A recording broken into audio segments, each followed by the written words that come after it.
Hello world, and welcome back to Bazgoth, the Crimson Blade.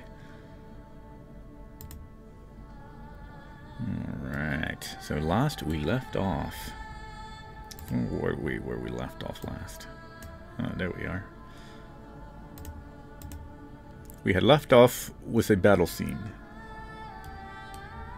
As a battle ensued, where everybody confronted the female wizard that was casting something into the ground, which ended up, from what everybody discovered, disrupting or corrupting the ley lines around the area. And with that, it, at least from what Cub had explained, also affecting certain nodes around the lands. And with these nodes getting corrupted, of course, would affect anything around them, be it plants or animals, more than likely, at least from what everybody could discern from it.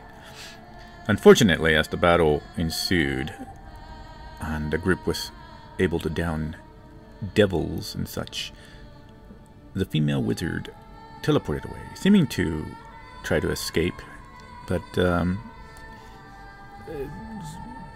with some, I guess, intimidation of sorts from Bordak, she got angered and decided to stay back and throw an enormous meteor spell upon the party, which some of the party members just barely survived, but unfortunately both of the dire wolves were consumed in the fire, along with the elves that were firing from the cliff ahead. And eventually the wizard was angry enough, but decided not to destroy the party, seeking possibly in the future more vengeance or other ways to torment, as now they had interfered into her particular plans.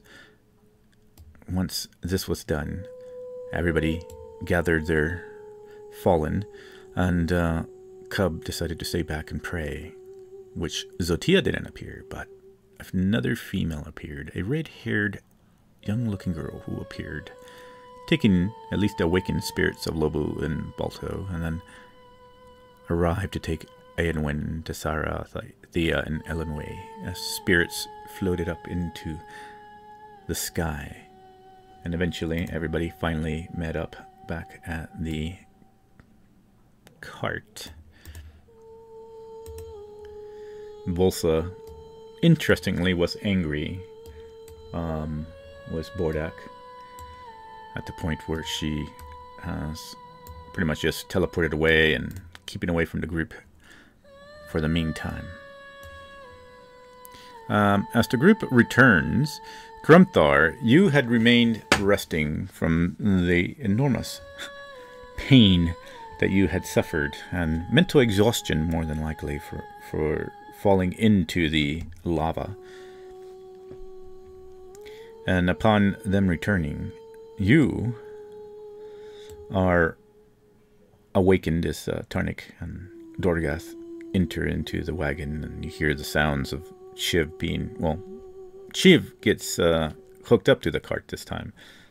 You start to notice that the group is missing people, and particularly the wolves for sure, and the four elves are not here, and you see that there is signs of battle.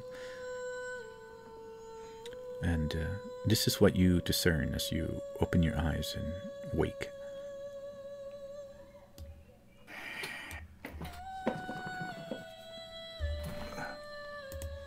But aside from that... So some amount of this time, Grumthar was trying to piece together some rude footwear. The elves had pieced together a loincloth of sorts, and some crude way of sheathing my weapons, but I was still barefoot, and in this environment, my feet are tough, but it would be more pleasant, more tolerable, had I had foot coverings. So I imagine he has spent some time finding some spare canvas, some spare leathers, piecing this together. And when he was awake, he was trying to do this. Now, he has no skill in this at all. Dexterity is okay, but he has no training of any type of seamstress or this is not for my barbaric hands. And he keeps teetering on this edge of rage already. And with his companions returning, he would be hopeful. He has befriended these elves, and they seem willing to help, and I'm sure they would help. And as they come, he would poke his head out and present himself to the Bordak and Narzag and Cub as they walk up. Yeah, it seems your expedition didn't go as smoothly as you might have hoped. Where are the elves? I could use their assistance. Volsa will snap her gaze over at Grumthar. The elves. She clenches her fists. Died needlessly. Oh, what do you mean died? I just risked my own life to save theirs. How could they have died? They were turned to ash. As he steps forward and he begins to he took 2 steps toward where from the path you came. You mean ash? The wizard, the female wizard, cast a very powerful spell, which is why I said we should not interfere. And she looks at Bordak. Bordak led them to this death. They died needlessly. Are you not a magic user? Could you not done something to prevent the spell from being cast? Do you not have some sort of way to prevent magic from going off? Of course I don't. I am not a magic user. I am an assassin. I am not a masterful person of magic. It's Bordak! What happened? Bordak just kind of walks up and is like, oh yeah. We had to stop the ritual. We had to destroy the lantern. Yes, but you didn't need to shout and egg on that wizard. We all knew that was far too strong for us to take on. Your idiocy cost everything. And as you're talking, you see Volso, who just like walk forward, and she's like,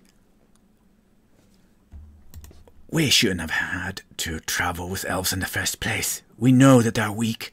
We know that they're not as strong as orcs. We should not let them into that battle. And she will actually walk up to Bordak with knives and says, you made a mistake. You are not a worthy leader. And she looks over at Tarnik. From now on, I will listen not to you. I shall listen to an actual orc who knows the ways of the north. And she'll spit at the ground. And it says, wouldn't it be my fault for I'm the one that discovered the location? Are you saying that in character or out of character? Yes. Yes. She says, Volsa just kind of looks and lingers at Narzag, but she Narzag doesn't say we're anything. On a mission. We are seeking out to destroy things such as this. You were just doing your role. Looking at looking at Bordak. Bordak's the one that made the choice to try and intimidate her. We're soldiers. He says, I was looking for our friends. We had to try to ask her. We have to, she would have known where our friends are. Grom. And Little Wolf. And, Volsa will just... She's like... Looks over at Tarnik, looks over at Grumthar. She says, Bardak is a weakling. He is not the correct leader. We should be rid of him. He is chosen. And as long as I believe Ganache has chosen him, I will follow him. He has failed. He has killed the party. He's killed me. I will not follow him. We can only pray for death's release. Only in the afterlife do we find...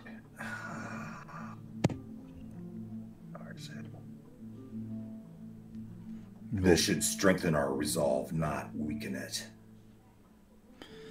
Vosa looks over at Tarnik. And she'll say, I will follow Tarnik. Says I still need to find Little Wolf.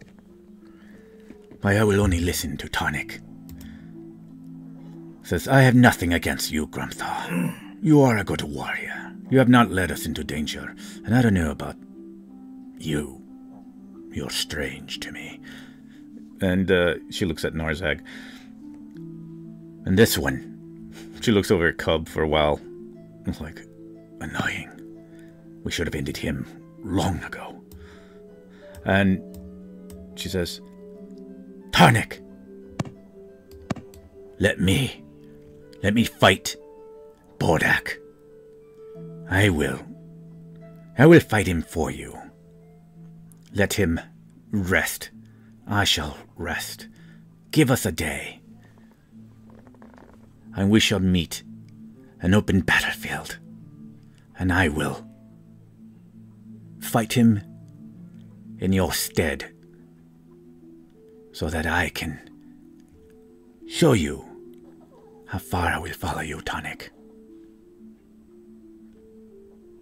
Tarnik, you are a paladin of Ganache.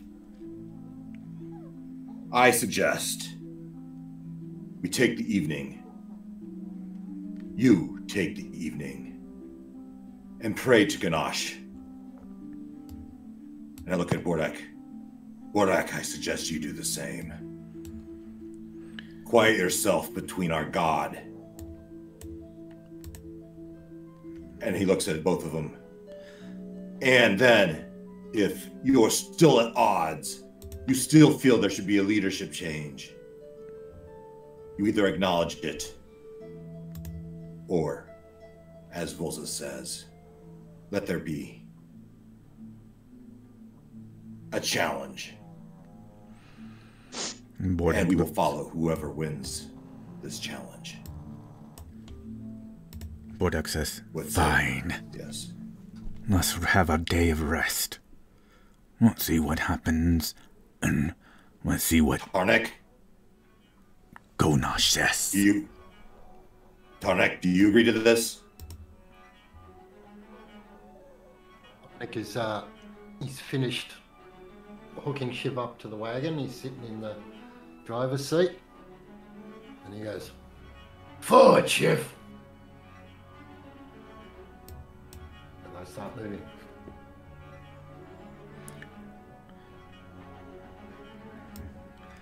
Let's see. Oh, God, I got so much drawing It here. wasn't scouted. I am not going to follow Bordak any further. I am going this way. You say that at Tarnik, or do you say that as a chosen of Ganache? Seek your God. Seek our God for guidance. My God is not his God. And Bordak says, my God is Ganache. Volsa pops into the wagon since it's nighttime. Dorgath will walk with Bordak.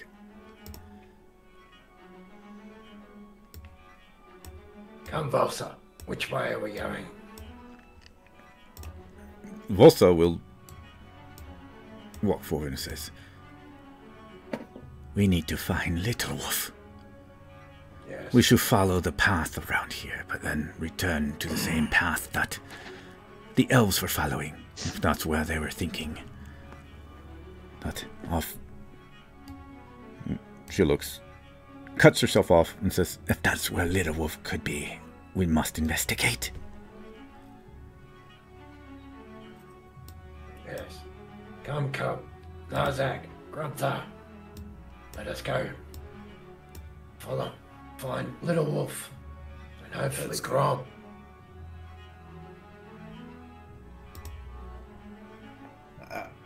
I after a few minutes of riding goes by, I take the shoes I've been fumbling with, look at Volza, if she's in the wagon, and Cub, who's in the wagon. I've been trying to fashion myself some footwear. It's more tiresome than that worm or dragon that we battled. Either of you have any experience with this? Volsa lifts an eyebrow. Tarnik Sighs.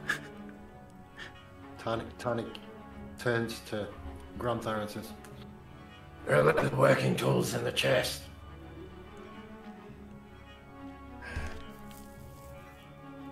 Maybe you can teach me how to drive this wagon for a while. And you could help me with this footwear. You could go ask Bordak. He knows how to use these things. Volsa will turn over. It's like, "Let me see the tools."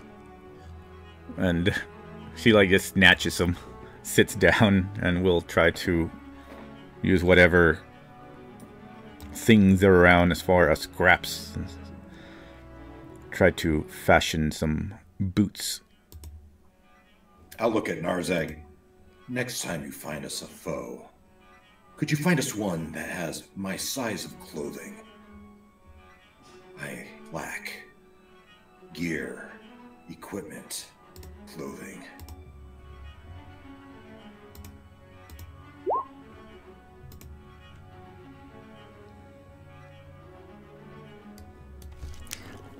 So as everybody's traveling, she will continue working on that. And looks like we're not getting a cut tonight.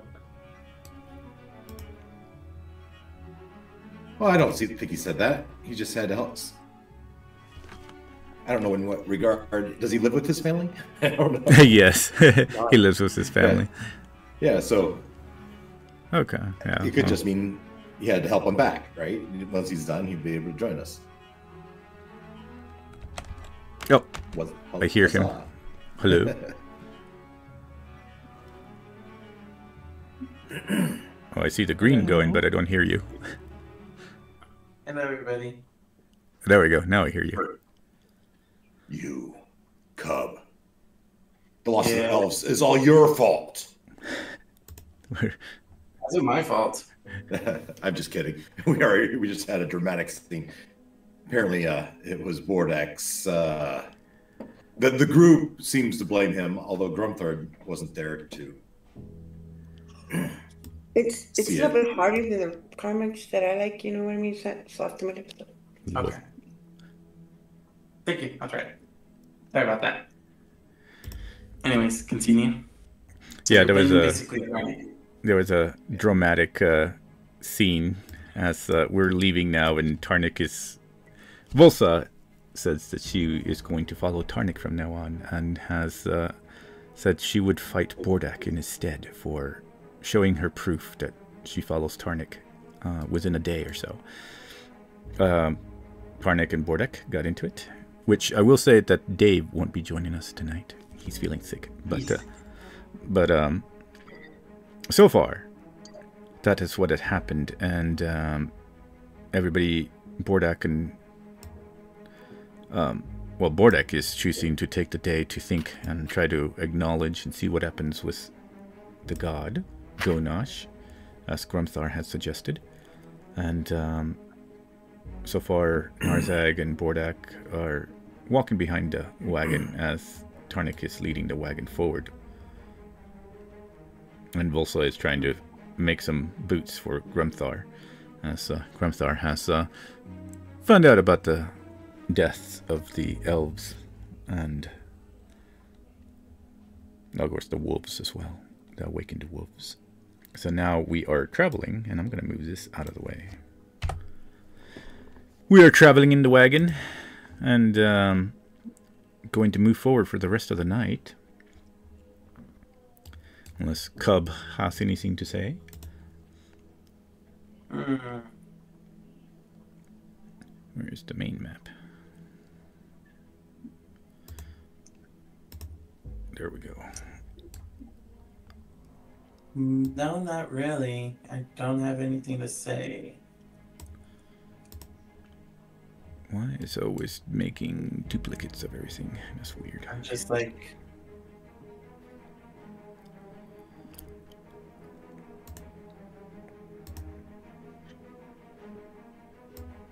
I get I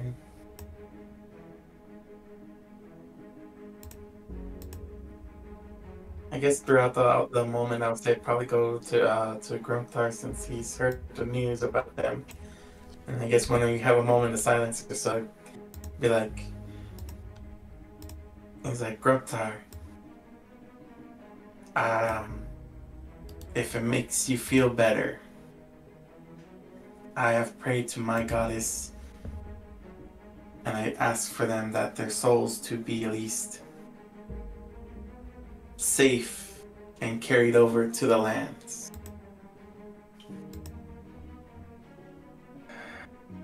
And let nature protect them in the afterlife.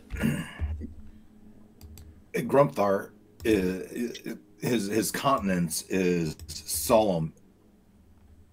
His eyes are watery, not typical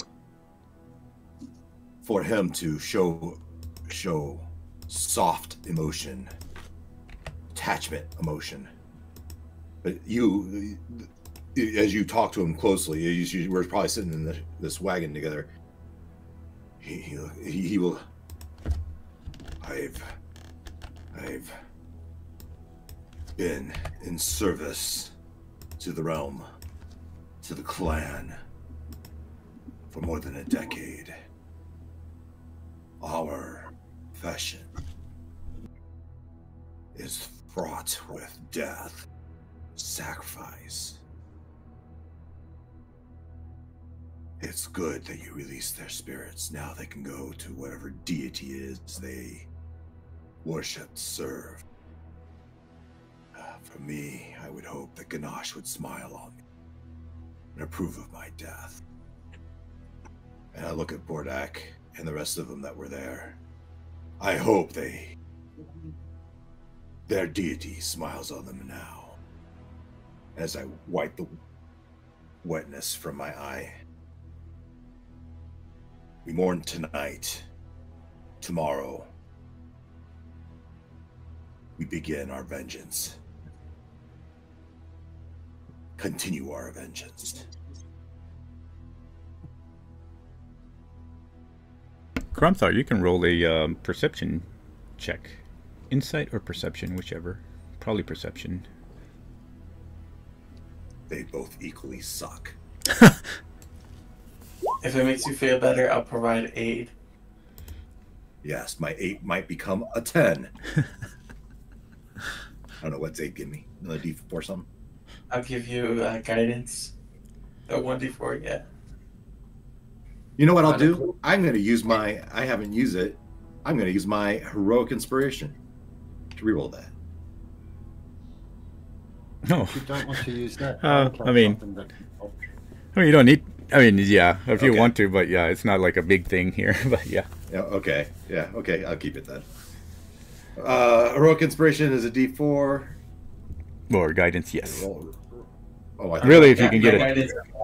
guidance- We'll take the 2 as the first of the 3 that rolled for me. Yeah, Oops. if you get like a 10 or so, it's pretty Yeah, good. it's a 10. Oh, is it? Okay. Yeah, it's a 10. All right. Well, with a 10, you just notice enough for as Volsa is working on your boots that she, as much as she raised hell about elves, she seems to be quiet and also gripping the tools rather hard. And because Volsa is, when you notice Volsa, everybody would have seen her. She's been traveling with you for a while. She has silver-like eyes, almost like what a blind person would have, but they're more silvery. But she does have actual pupils. But you see that they're really lingering, and you see her jaw really set and tight. And you seem like she is just snapping things into motion and working. And it's like, instead of a smooth cutting of things and stitching of the boots and stuff, she just seems to be just angrily snatching things and cutting things as she hears you talking.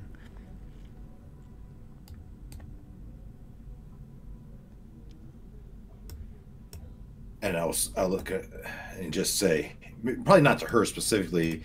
I noticed that, but I may or may not know what that means, right? And I'll just say, I have been spending the last so many days, I don't know what it's been, trying to learn just certain words of their language. And certainly I might have heard death or die or kill or something like that. And I will try to remember the word for honor, and just honor in their tongue, in their word, death. Does she react? She just keeps working and just kind of mutters under her breath. We should not have brought them. Elves are weak, pretty things. Always getting slaughtered and captured. They can't defend themselves. They're just meant for the chains. And you seem, if you want to, or anybody that's listening, y'all can roll insight. But to see what you gather from that, if you're able to. I don't know if Narzak would. Narzak is outside of the wagon, isn't he? Oh, it's terrible. He's following behind the wagon. Yeah, unfortunately, if he's outside, he probably wouldn't notice that. But Cub would hear it though, perhaps. Everyone. oh yeah, Cup. His bear wouldn't. Yeah. His bear wouldn't fit. Yeah, probably not. Cub, as she's saying this, it doesn't sound like she's saying it just in an outer emotional way. It seems that there's something actually emotional about it. Usually you don't see her unless she's angry. Just about the only emotion you've ever seen. But this point in time, it actually shows some sort of vulnerability, perhaps. Something that maybe she's pissed off right now and just kind of blurting out, but you can tell that there's something deeper to it. Some thread of emotional tone as she looks, and her lip kind of curls, and she grits her teeth as she keeps working, stitching. One boot finished, she throws it at Grumthar. On the farm, everything has its place. We have the great Auroch that helps us plow the field. Then we have the small felines, the cats. They creep around the barn. They catch the mice. They lay on our laps in the cold evenings and keep us warm. And we're sick, they can give us affection. even the weak among us can serve a role.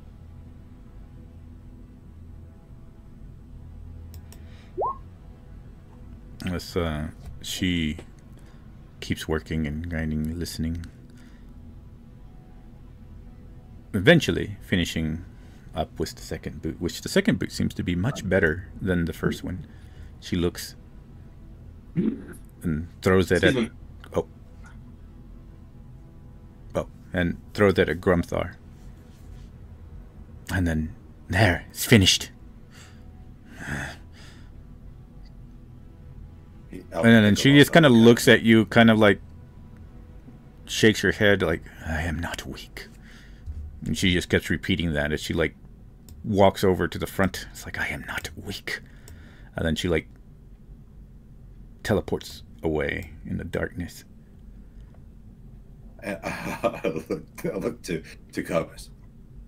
I didn't think I called her weak. I was like, what's this? The so-called ogre assassin thief of stupidity is showing emotions? Do you say that while she's in the cart, or after she teleported away? After she teleported away. Oh, okay. Okay. How loud are you saying it? Huh? How loud? Could Tarnak have heard it? Like Tarnik's right at the front, steering the. It's more like kind of like I murmur it to myself, maybe Okay. like No, that's right. it's more like a murmur to myself. It's like because like as I notice all the like I'm watching all them like to see her like literally actually. Because, like, this is new to me. Like, this girl went going on and on and on about elves are weak, elves are gross, elves are this, elves this, and elves that, in a negative aspect. And then at one moment, it's like after this whole ordeal, she's showing emotions. And it's like, you're an assassin. You having emotions? There's something sketchy about it. Grumthar wipes his eyes. I can relate to Shaw. This is a trying time. Emotions are at the surface that normally I might keep buried. And I pull on my boot, my new foot coverings, and pull them taut. So when y'all were traveling, it was close to about midnight. How far further will you be traveling? How many more hours will you be going, since y'all are traveling by night and trying to skip the day? We will travel till the heat of the day starts upon us. Is that not correct, Tarnik? Yeah, Tarnik would just keep going till after sunup. All right. And Volsa pretty much just stays, becoming the scout in a way of the people. And as you all are traveling by, let's see here. Oh, what did I do with it?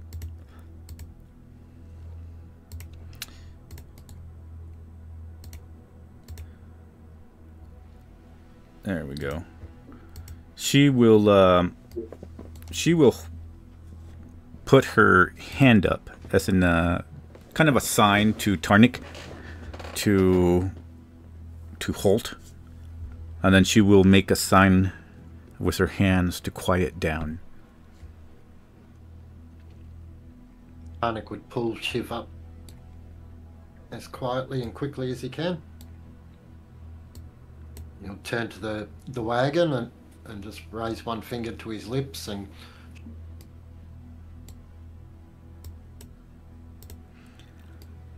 and she seems to sort of vanish into the night and disappear into some bushes off in the distance. And as this is happening, eventually,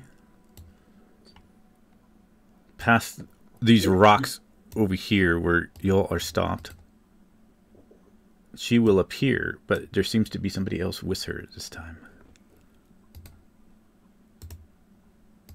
You see another orc. May be familiar to Tarnik as the Knight. Even though y'all have dark vision, he's kind of has a cloak over him. He pulls it off, and then you start to recognize who he is. One of the orcs that has been speaking was Grumthar, right before y'all left and entered into the Kataka path, past the bridge, the hill bridge, leaving the last cities of the west. And he steps forward, and Volsa ports inside. Says, "You should really tell your friend to be careful. Next time I might not be so inclined to hold back my dagger." As she walks past everyone and disappears again outside. You see, once again, Davax has returned, and he is the chronicler, and you recognize him immediately, and he looks over at Grumthar and says, "Grumthar." And Dallas, you're a bit far from home. The road is difficult and dangerous. And says, "Don't worry. I am not going to be harmed here. I sensed your location to be in this particular area. I was just simply waiting for the wagon to move forward. But your friend, she has a keen eye, amazingly, at night compared to the day." And says, She serves a purpose. It says, "Don't we all?" So, I like to think so. location is confirmed. Organ does leave. I always have trouble defining his name. Urgen. Urgen or Urgen, I guess. Urgen. I have one known survive. I wrote down Urgan Mossback. Okay, so it's Organ. Okay, so it's an... I don't know why it's... Urgan. Urgan Mossback. Okay, so it's supposed to be an A instead of an E. That's why I was like, wait a minute. Alright, so Urgen Mossback. And he will look out and say, as he hands you a rolled up map of the exact location, says he lives deep within the rotten swamps near the ash wilds, as we spoke, when where rumor placed him. The journey there was treacherous. And he looks and says, though I did stay within the shadows, watching, learning. And says, despite what legends of paranoia and madness, I suspect it is a reputation that is largely a facade. I'll raise an eyebrow at that. He would be quite old by now. And says, quite old, but it seems that the old scoutmaster would not has spread these tales himself to keep unwanted visitors away. His performance of insanity is rather sharp and still seems to portray a calculated mind.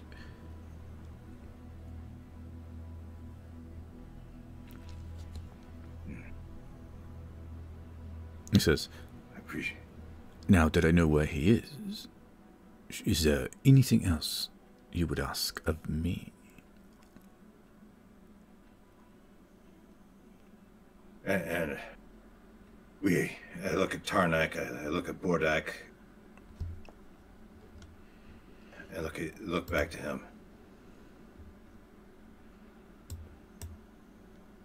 I seek to know more information about my grandfather.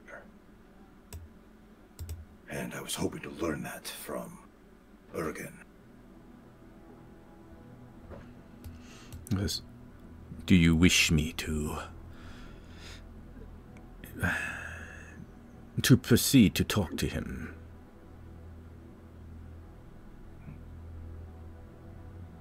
Grunthar is greatly conflicted, right?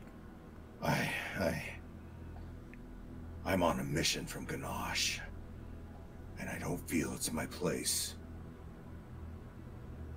to stop pursuing our quest for personal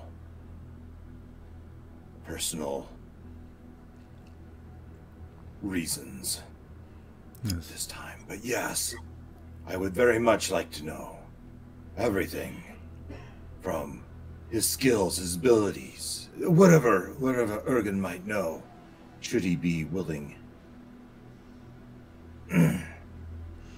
Says, very well. I've recently had an encounter with a lava pit. I have not much that I can give you at this point as a token of my gratitude. Well, you are on a mission. I suspect there will be more coin that you will be earning. As long as the coin keeps monthly, I will... Yes, the coin is not what I mean. I'm thinking that for you to break through, for him to speak to you, it would take something of meaning, not of value, not of monetary value, but of personal value, valor. I look at Bordak, I look at Tarnak. Do you have any ideas? Something we could give to him that he might, this old veteran would soften this veteran, loosen his lips to share his stories. He says, well, I do have my ways, but if you happen to have something from your tribe, maybe, or clan that you came from, something that is passed down to you from your grandfather, perhaps, to show him that you have sent me.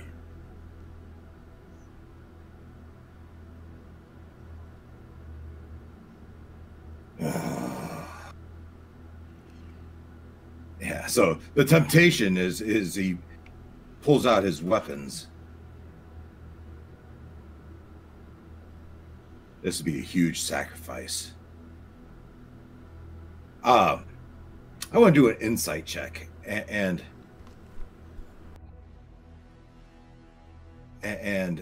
make would Grunthar trust him enough to give him one of his prized possessions, right? These weapons, Stormgorge and Whisperfang, that this Urgen, assuming he did do battle with, would absolutely recognize.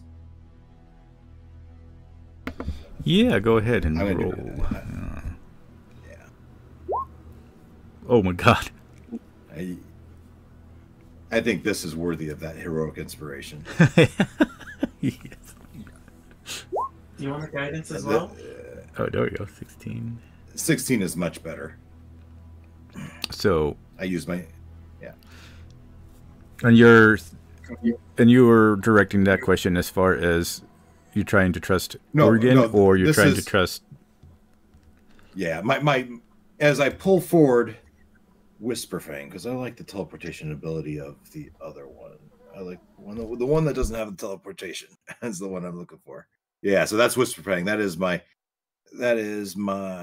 Whisperfang. I'm going to keep Whisperfang, and I bring out Stormgorge.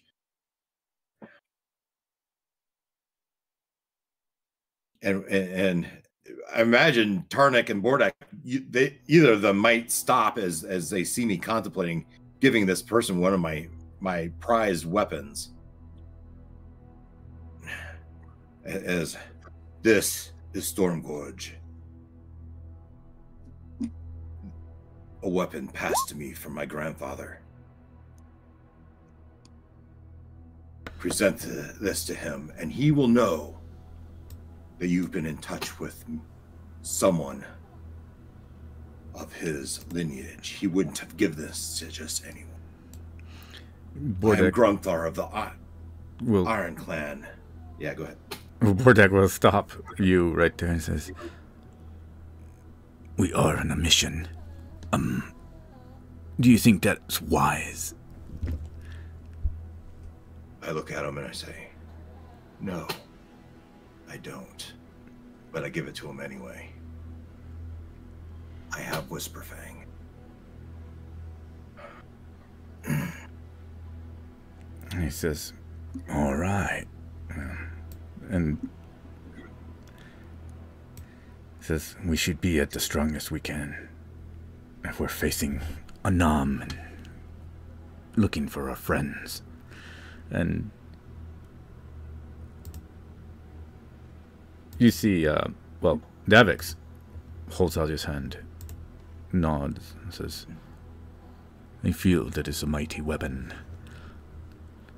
Are you sure?" And I'll say, "I'm not sure. But something inside me." Well, you know what? I look at Bordek, I look at Tarnak, and I put my hand on Urgen's shoulder. "Urgen, do you believe in the gods? Do you have faith in Ganache?"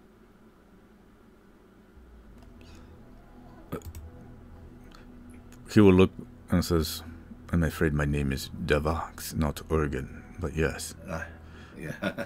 I do believe." Okay. He would have used the correct No, sorry. Yeah. And says, "Of course." And I think, actually, I know him as Krothar Skulltongue, Lorekeeper. Somehow we got our names mixed up, but Davos is the I have it as alias. he has it as a note, otherwise known as. Yeah. So Davos, do you believe in gods? Do you trust your life with Ganache? Says, "Yes, I do, though not just one. As a chronicler of things, I have learned not to just put my faith in one. But I do believe that gods are always using the invisible hands of their power to lead us." I look back at Tarnak. "Tarnak, lead us in a prayer. I ask Ganache's blessing on this, and I will have faith that Ganache will provide for my sacrifice that I make.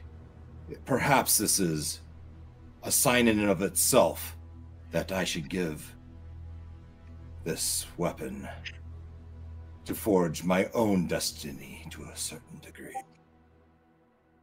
Tarnik, will you lead us in a prayer?" Volsa looks over at Tarnik, looks at Grumthar, and is like, "What are you, an idiot? We're fighting these powerful warriors, these creatures, dragons, shadows, devils, and you are about to give up one of the weapons? What foolishness is this, Sir Spordak? Now you." And you see, Davix just kind of was like, what the hell? Like, he just kind of looks completely at Volsa, looks at you, and kind of a deadpan surprise as she walks up to you. Says, "We need to be the best that we can. Ganache will lead us to the correct path. Not you finding something in the past. We're moving toward the future." I take a knee, I bow my head, and with my eyes closed, I start to trace a sigil, a holy symbol of Ganache that I might remember from my youth in the dirt in front of me. My releasing this weapon is me releasing the path and embracing the future that Ganache might have for me. As you say that, and then kneeling down, you hear in the wagon Tarnik's making all sorts of noise, And you hear chains and metal on metal, and then thump, landing at your feet is the skull chain flail. Here. This is a good weapon. This will keep you going.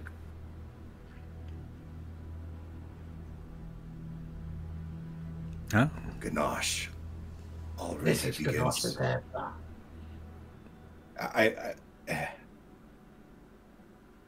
So, Tarnak, I've asked for a prayer. Will you lead us in a prayer?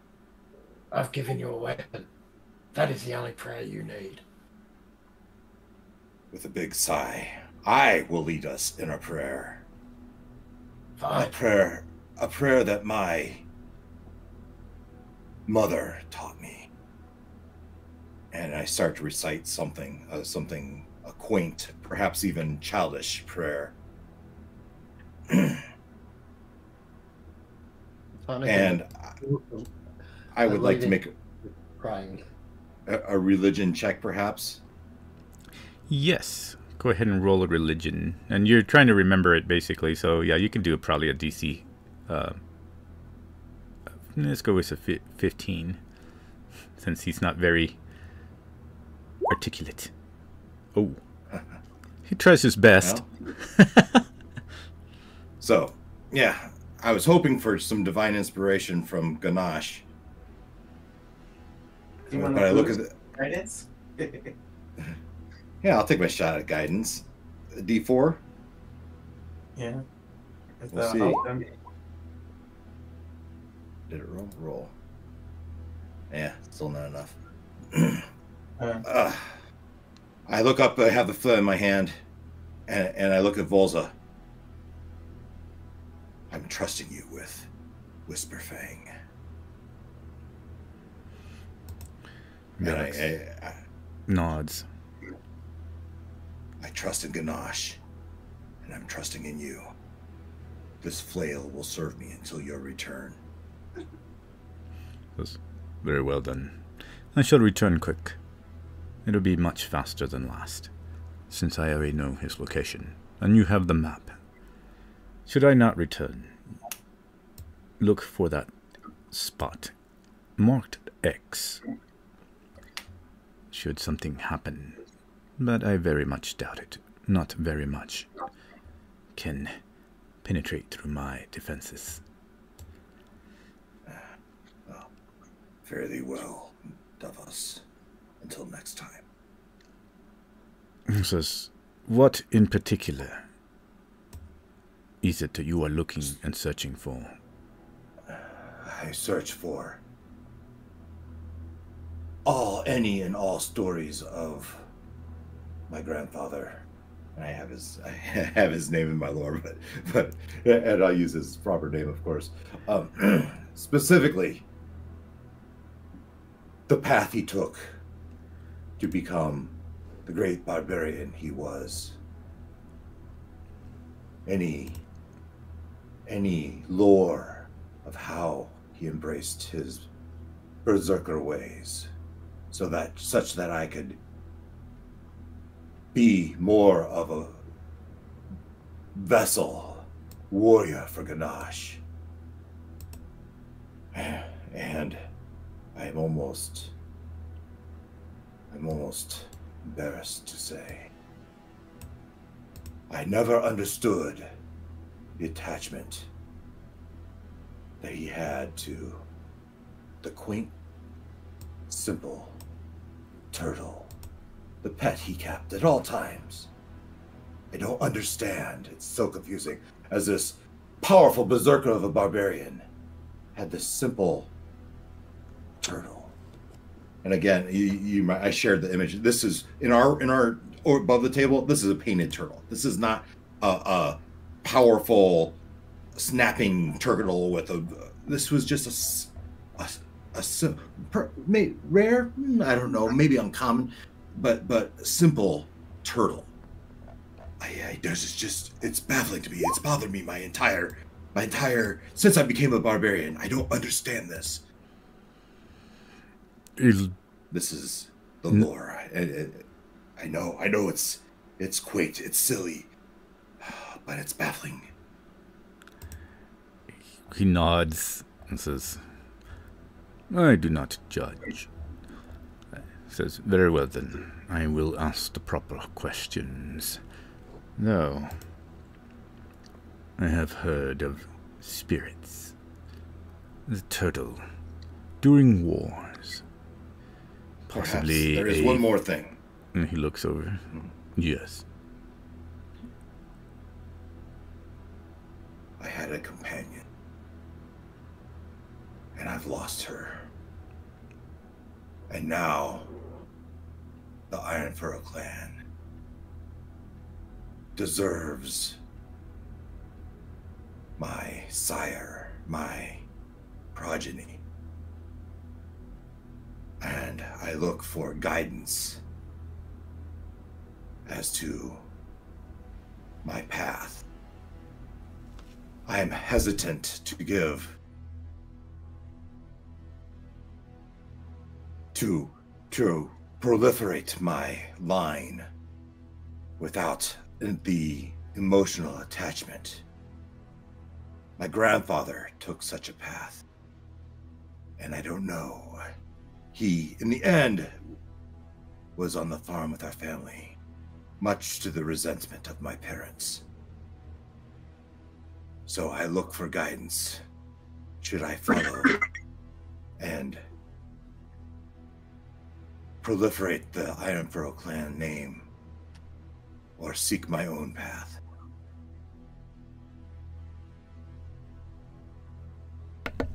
There will be pressure next time I'm home to take a bride and start a family. Even though I have given myself to the barbaric, to the berserk, to the warrior.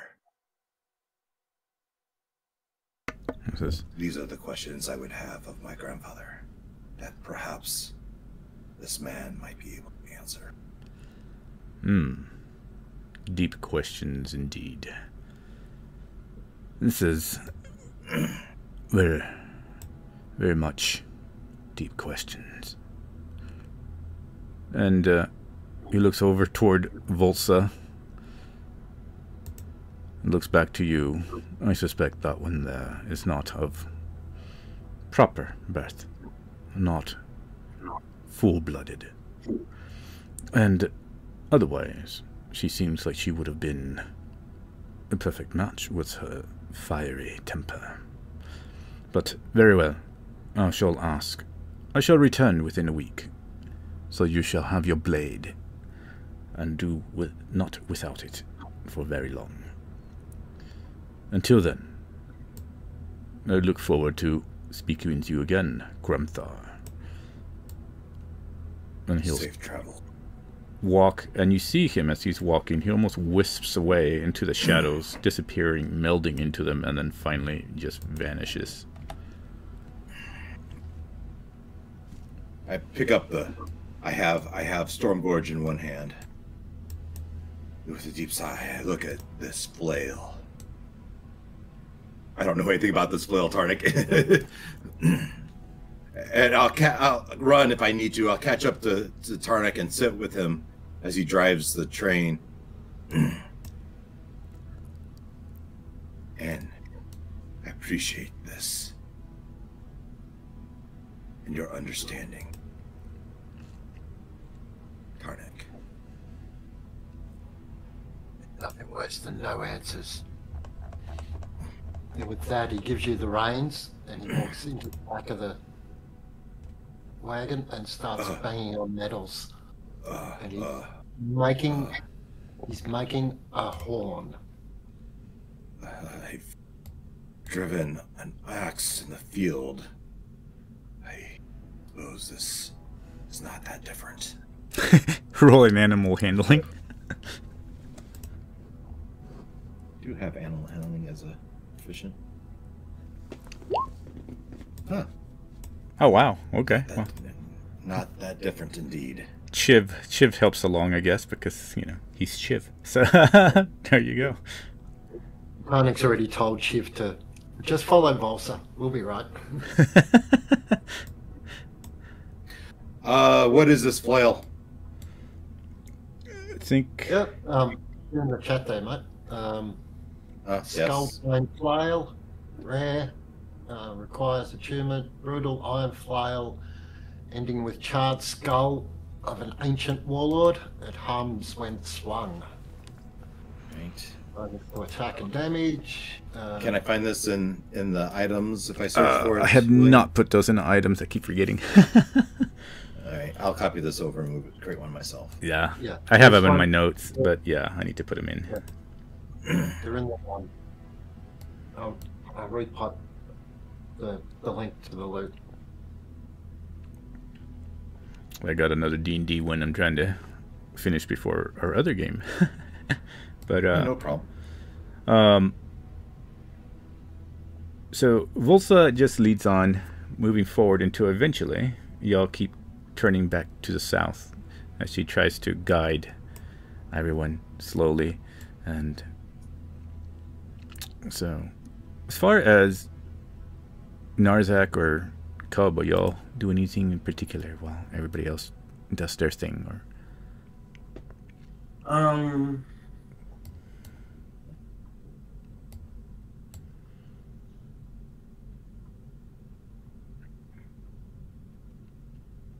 does Tarnik still have? Is that lamp still active, or we have the lamp or no? I missed that, mate. What was that? Do we have that lamp still or no? the Lamp. I don't know. The thing that was affecting the the ley lines. Oh. Yeah, that'll be in the back of the wagon there somewhere. I'm probably gonna just. I'm probably gonna take my time to investigate that process. so basically investigating Knowing the that- lamp pieces and such. Yeah, But- yeah, like. Okay. Like, because the thing is like it has piqued my curiosity for the fact that it has connected.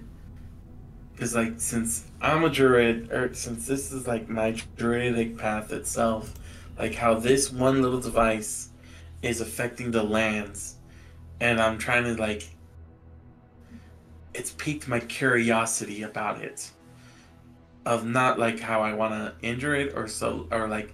If there's a way that I can make it work in our favor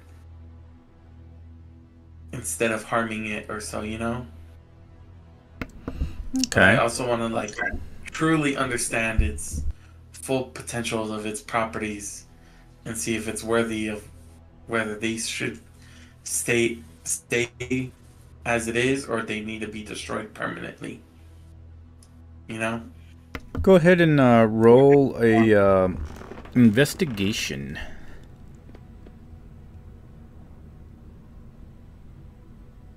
All right. As you're Before doing that, Huh? Tarnik will blow on the horn that he's making. It makes a horrible sound. But you get a D6 bardic inspiration, Oh, okay. which can I'm be also used. going to cast this too.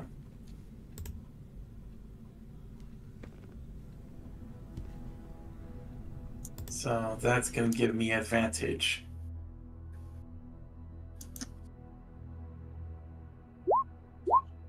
And I get a 1d6 inspiration, bardic inspiration. That's correct.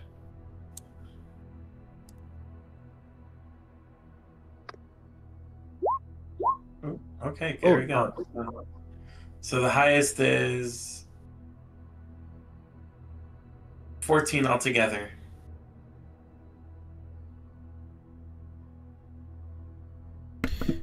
Right. Well, as you are investigating, the energy is still lingering. You can see the thrumming of light emanating from the pieces. And as you touch it to investigate it, you also can feel the residue of whatever was left behind. And you feel this intense sense of corruption and it seems to also grab at you, almost like oil trying to slither up wherever you touch it with your fingers. And as you are picking through the broken glass and whatever twisted metal, trying to study these remnants, it was around 18 inches in length, but the work was masterwork with precision. You are able to tell that at least the glass was enchanted, and the dark metal, some sort of blackened steel. You would probably understand that this is sometimes only gathered from maybe the cities that might lurk in underground. And with a 14, you would be able to see that there is some complex, like, necromantic runes etched into it. And because it was so strong, it's because it was magically reinforced against damage. Let's see, it was a 14. So you see that it can be when it was broken, what is probably about 80% still together is a green gem. And it almost seems to be also in the shape of what looks to be a heart. And you can roll me an Arcana, perhaps, for this one. All right. And since it's considered my intelligence process, it's still considered an advantage. Would guidance stack upon that? Okay. We need it. Shoot. Oh, Lord, okay.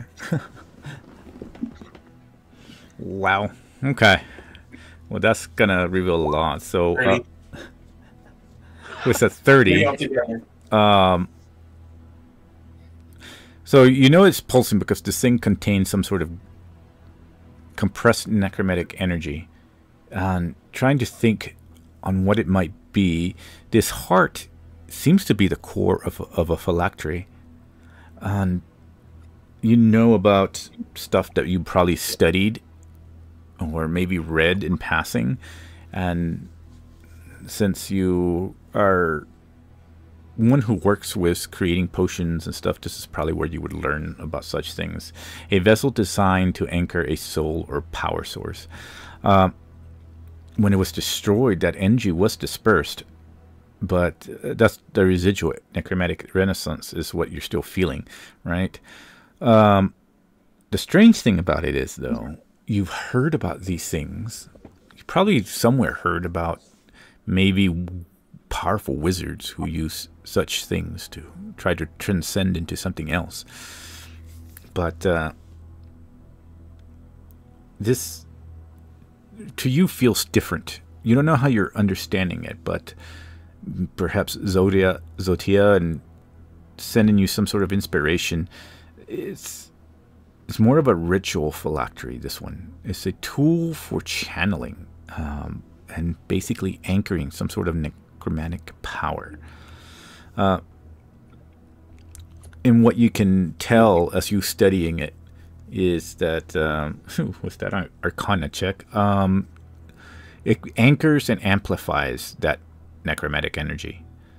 So it does serve more like a battery, and it's a source for what you can tell is almost like a disease being spread into veins for that particular ley line corruption, and it needs to be a ritual. So this thing acted like a seed planted in the ley lines, and that's how it would spread the corruption.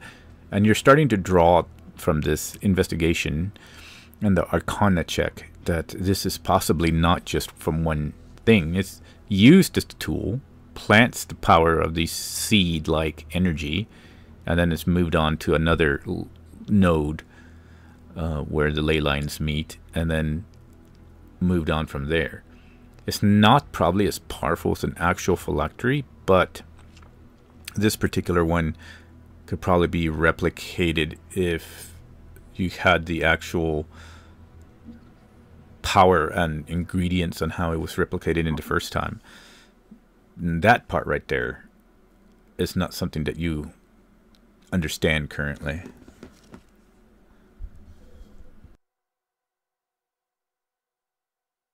I will say that the reason behind that is because it has a distinct signature. It's almost like a magical fingerprint. It's the best, and that's where it would probably stop you with the roll of 14 investigation. Mm.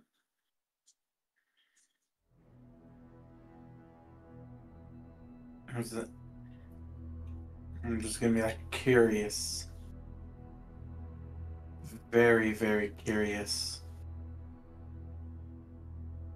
What's curious? Did you work out how to destroy these things quicker?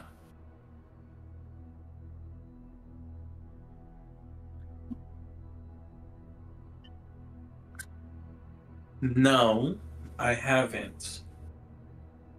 Okay, keep looking. But That slowed us down a lot last time. It's life in here.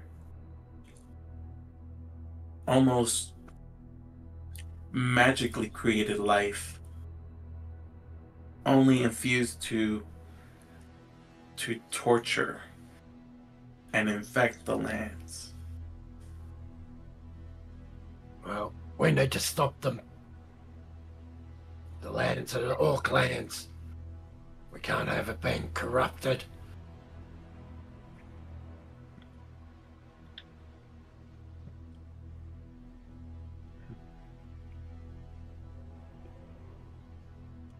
Basically, he's saying he's on your side. He's going to support you to go and take out all these ley line corruptions.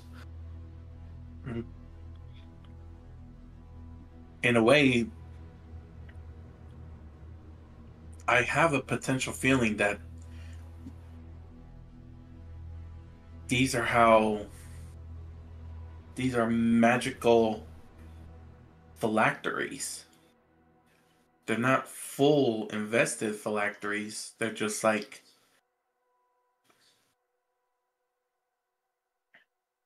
it's like taking the blood of a lich and just putting it in a vial.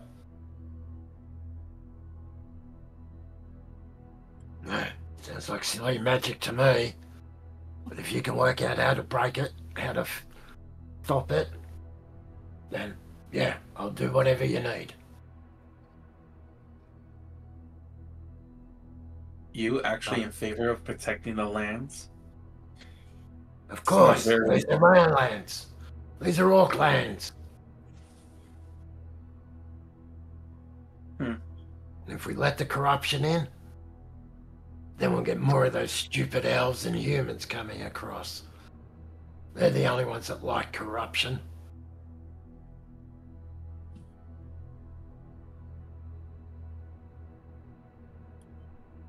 An interesting way, Tarnik. Something about you is different on this one. Yes, a lot happened.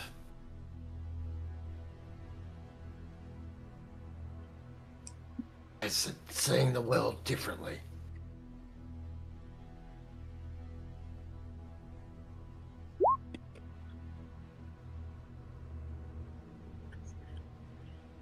Oh no, initiative. Yeah. What? Oh yeah, just Volsa is kinda she's kinda gone quite ahead in the darkness right now, so but yeah.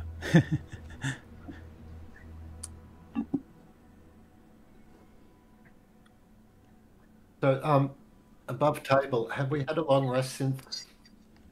Y'all have not had a long rest since y'all been traveling, which is getting pretty close to the end of the travel. The sun is not yet coming out, but you can probably sense that y'all are getting close to when the sun is about to peak. But yeah, you haven't had any kind of, unless somebody took like a short rest, but or slept in the wagon or whatever. Yeah, y'all just been traveling.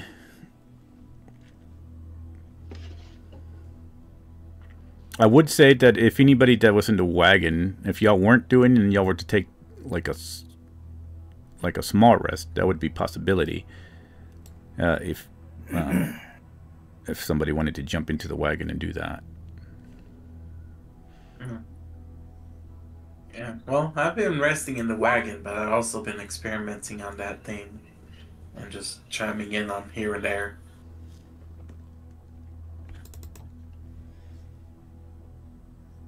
So, Yeah, Panic would have been, if he wasn't steering the wagon, he was working on making something in the back there. So he would not have had a rest at this stage. Okay. Yeah, and Grumthar, I think you probably would have been just steering Shiv unless you would have realized that he was walking by himself and just sat there and taking an hour rest or so. So, a thing that Grumthar, through his encounter with the lava pit, he lost a lot of his possessions. He reaches to his chest where the Sayla's pin was, which is now lost. Oh gosh, yeah. But I imagine it was burnt into the skin. The pin is no more, but has left a scar, an imprint into his chest.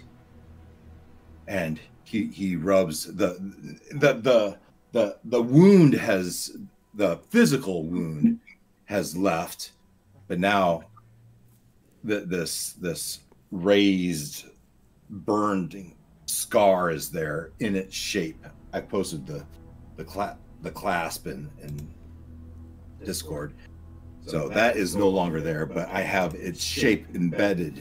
If you know what I mean? Oh, okay. Like, yeah. It is it's not a tattoo. It is I'm thinking of like Raiders of the Lost Ark, right? That dude's hand, right? Yeah. How about you, Lois? You're saying something. I'm not picking it up. What'd you say? A branding. A branding, yes, very much a branding. I have that clasp branded into my chest, and so as he rubs that scar, he thinks of her and these deep questions that he's shared with Davis. But otherwise, yeah, he thinks he's driving the cart brilliantly. Nice. I like it.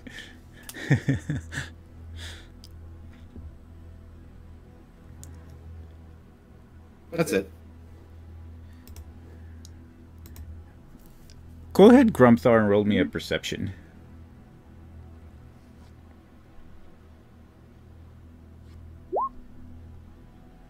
Nine. Okay. This is not his specialty. Narzag. He's a barbarian.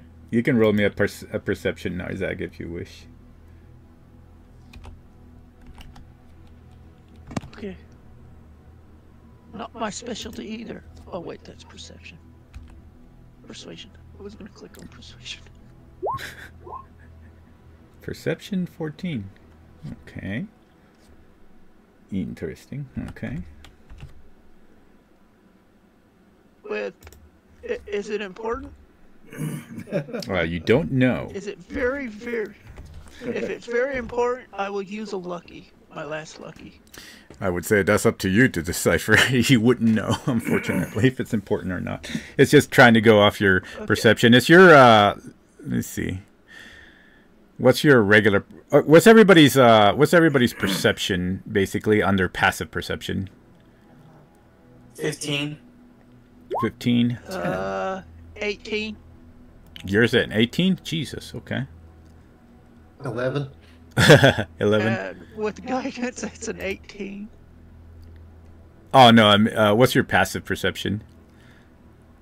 An 18. Oh, okay. Oh, that's insight. It's 14. 14 is passive. Okay. Insight is a passive 18. I was reading the wrong one. Jeez, impressive perception, 16 for Bordak as well. Okay.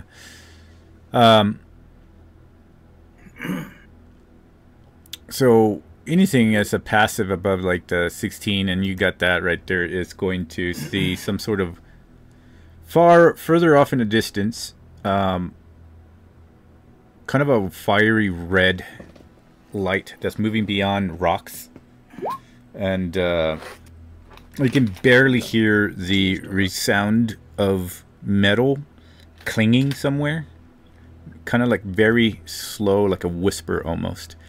You would hear that, Narzag, and you would see the orange flame, and Bordak too would probably just barely hear that. And what'd you say yours was, Cub? 15. 15? Oh yeah, yeah, just barely. But now you don't hear anything.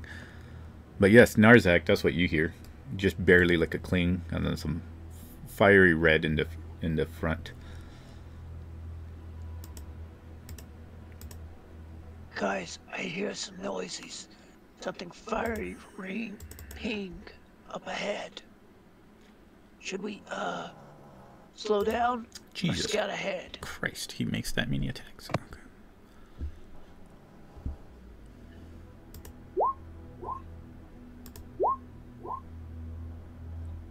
It's probably our thief fighting something or hunting something.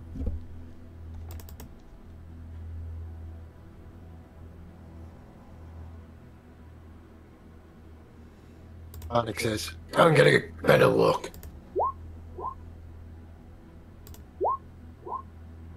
I don't care which one of you does it, just one of you go and get a better look. Tell us what we're actually looking at. What you think's there.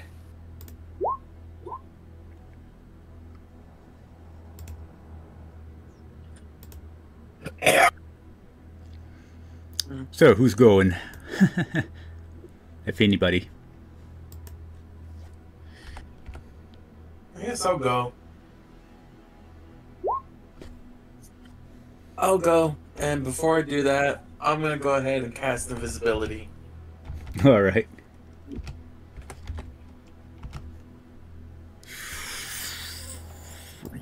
Okay.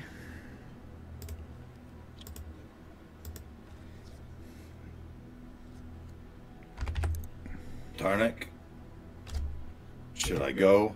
Bordak, should I go? Or do you want me to stay?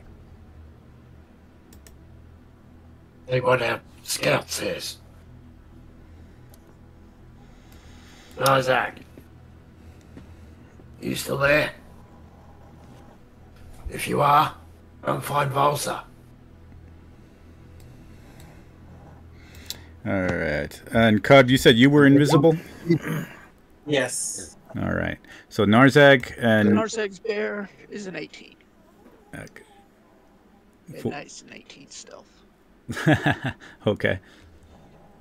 Let me see something here. It's a fighting bear, not a stealthing bear.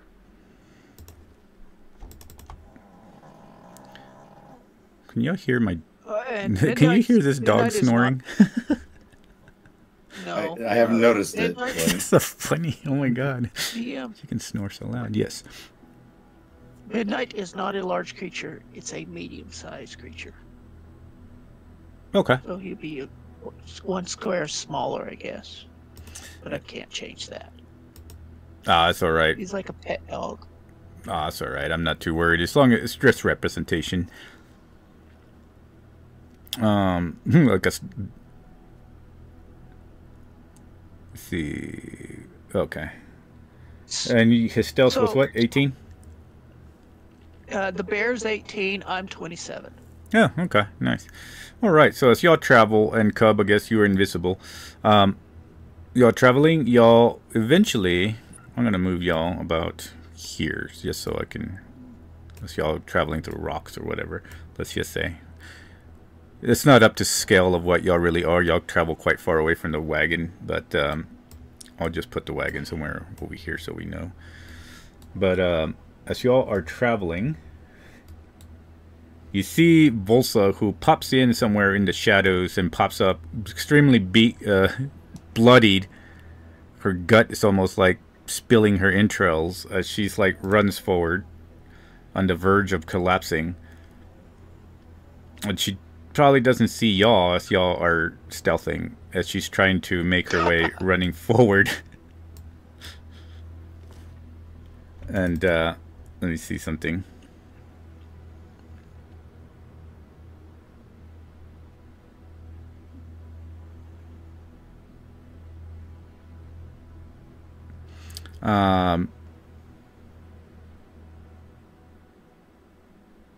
Yeah.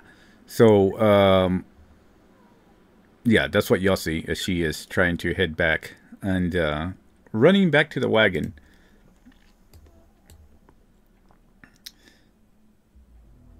And then she, like, teleports past y'all. And keeps running for the wagon. The freak? Is that like your bear? Yeah.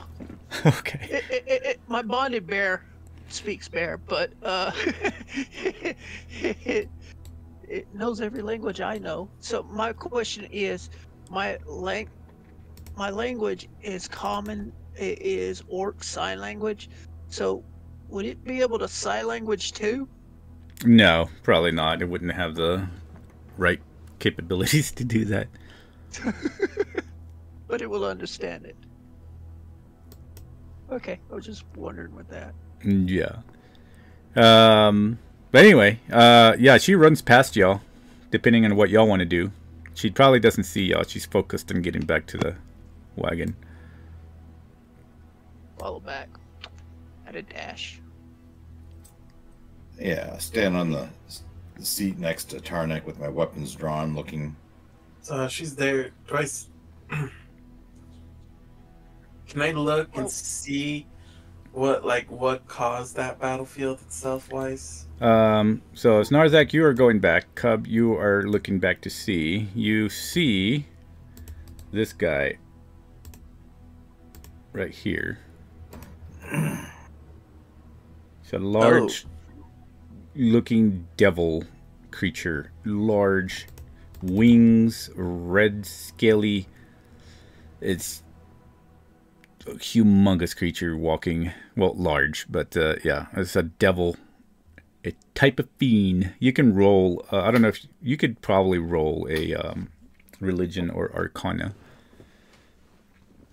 I'm gonna go with arcana because it's my strongest. Okay. Religion is 6, but my arcana is 10, so I'm going with arcana.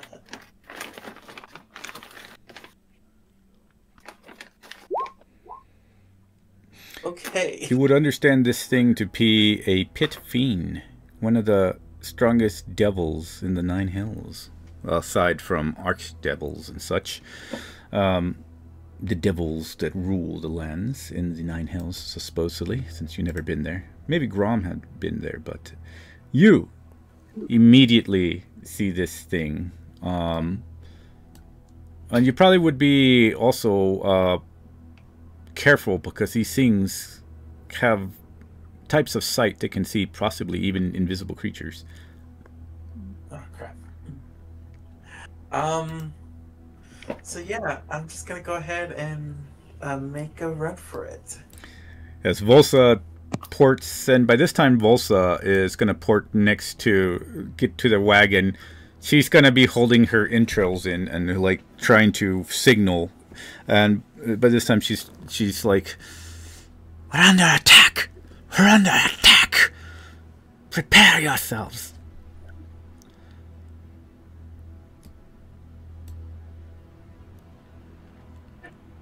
And she'll pretty much just pop into the wagon and fall on the ground as she finally gets to that point, and like you see her entrails almost fall out as she like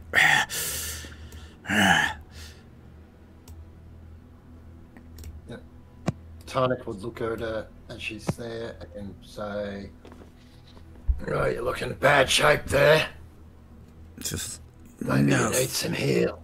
and he'll use healing word. And she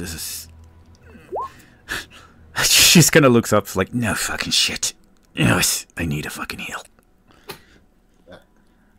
That tricky bastard got me. That's a shit roll. I don't know. Oh, I don't know what's going on there. Yeah. Oh, the first one did come through. So 13 healing to her. 13, nice. That'll help out a little. Enough, at least, hopefully. Kind of get her up. Stitches up her stomach, at least. And she, like, grabs a hold of your armor, or whatever you're wearing currently, and she says, devil. Pit fiend. Devil. Powerful. And she's, like, trying to make sense as her pain is still there. By this time, Cub and y'all would probably be close behind. Pordak is... Yeah, like, I investigated, and as soon as I was able to decipher what that is, I'm like, I'm dashing. I'm like, it's bad enough that I'm already invisible, but he can see invisibility. Like, nope, forget it. Bordak is like, what's going on?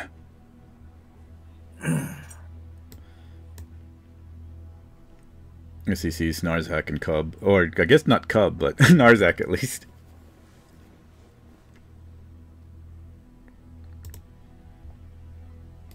Oh, this thing's huge, right? And it's dusk, maybe, or first light. I was muted. Sorry. It's large. Just saw. Sorry, go ahead, Narzak. Narzak says, I just saw the Shadow Orc Rad holding your guts. And she, like, looks back. It's a fucking devil. A pit fiend. Large fucking pit fiend. She, like, not screams, but just kind of grunts out. Looks back at Tarnik. You're a fucking paladin, aren't you? Can you do something about that? Send it back to the hells.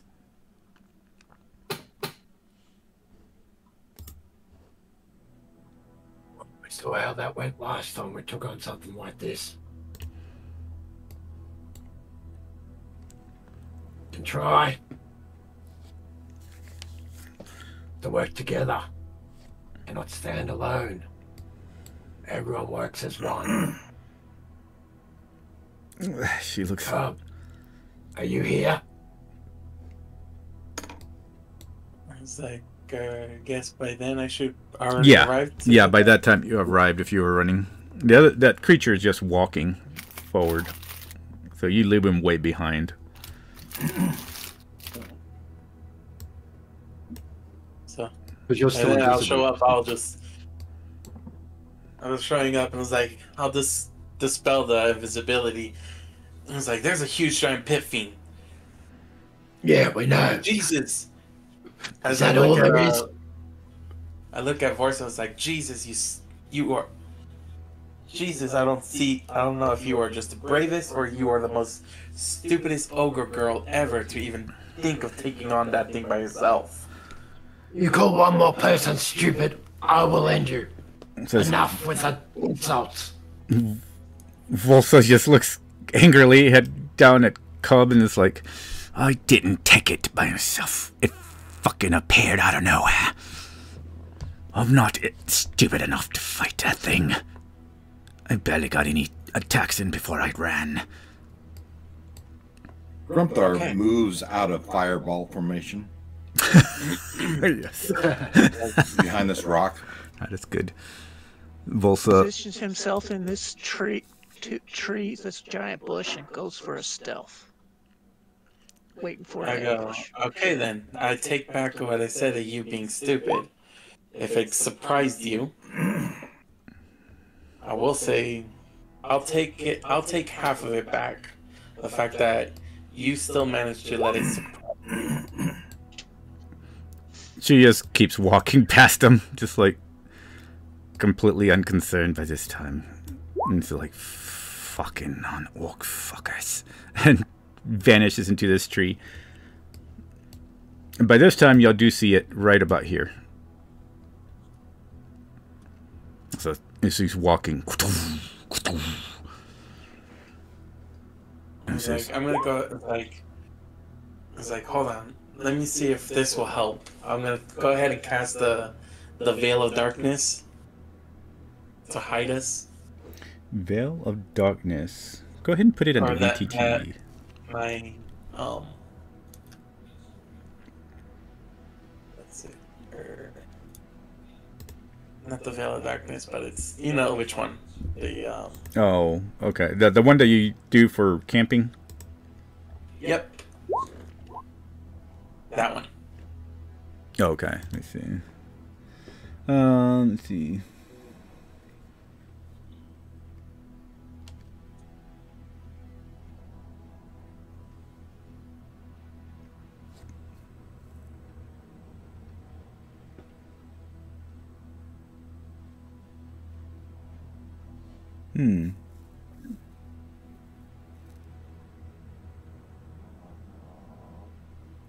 Oh, it's 30 foot. Yeah.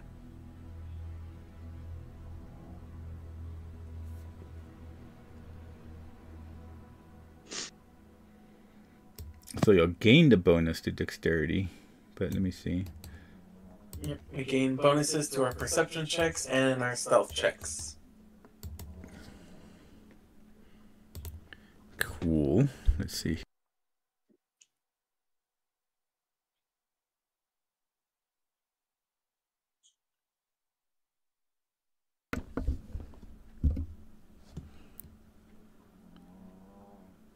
All right.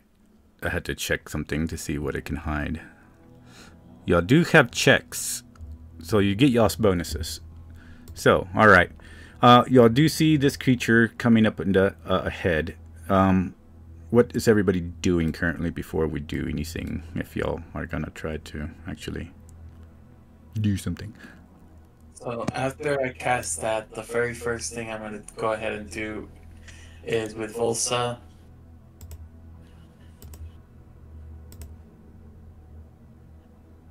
Let me see. Would you be casting it here? Yeah. Okay.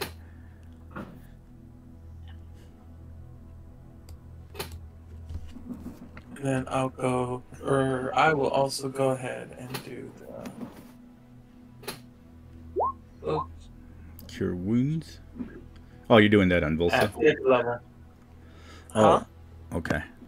5th level mass cure or cure wounds on her. Ooh, okay.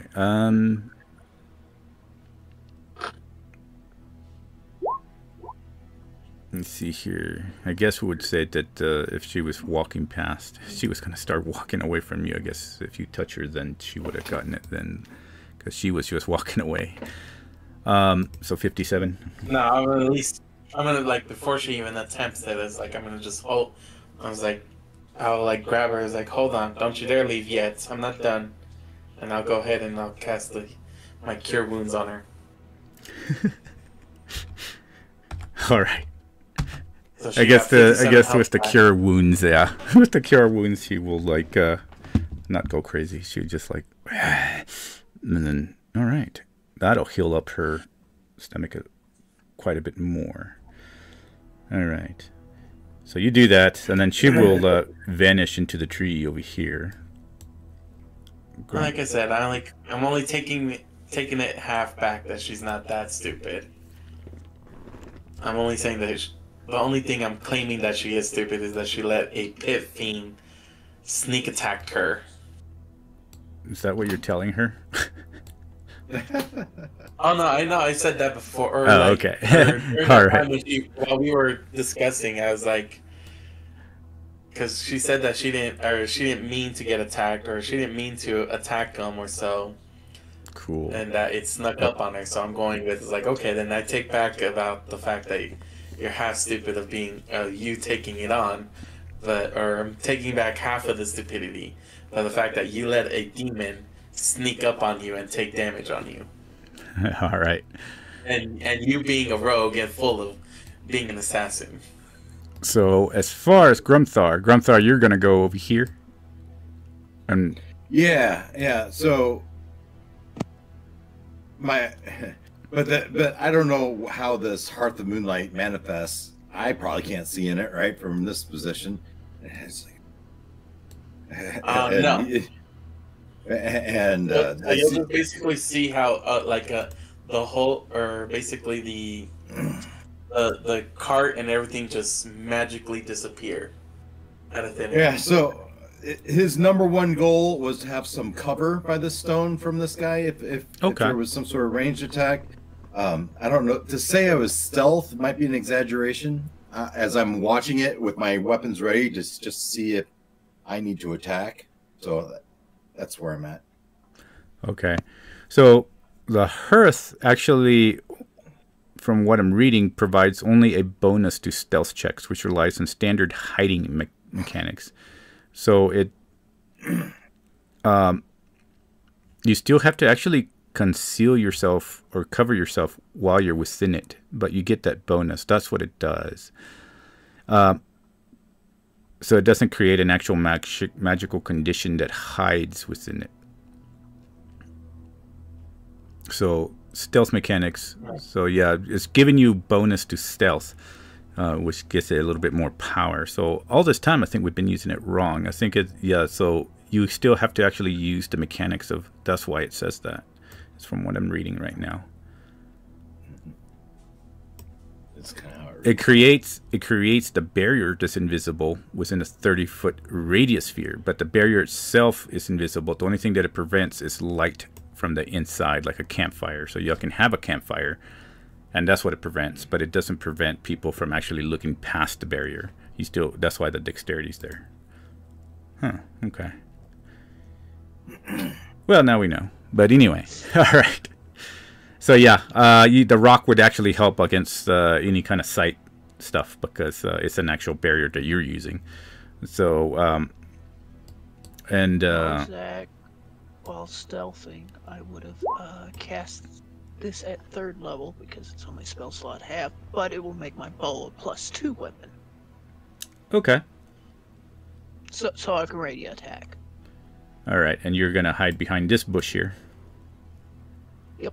Okay. You can go ahead and roll me a stealth for that hide right there, and then Grumthar, you can go ahead and roll me a stealth as well. Okay. And let me see. I'm gonna put the cat over here. That one right there. Guidance. Nice. Well, it's nice playing with you guys. 29 +4, 33. Yeah, you're hiding very well. You can even see, because you're hiding so well, that Grumthar is also trying to hide in the rock back in there. And, Oh my god, he rolled a 4. And you can't see me. I'm hiding as I shout to you. I sight, orc sign. Okay. I'm Tarnik, standing still, nearly invisible to the common eye. I guess Tarnik, you're moving to these rocks over here? Yep. Okay, go ahead and roll me a stealth.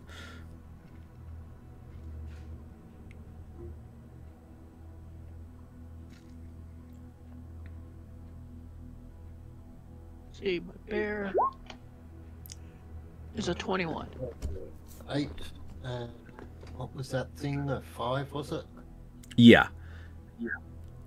So 13. 13. Okay. Cub, what did you... I have Oh, go ahead. I have disadvantage because of height. Yeah. I figured you're going to have that. Initiative or what? Sorry, I didn't hear you. Initiative or dex or stealth? Oh, no. What are you doing? Where you want to position yourself, and then I'll let you know.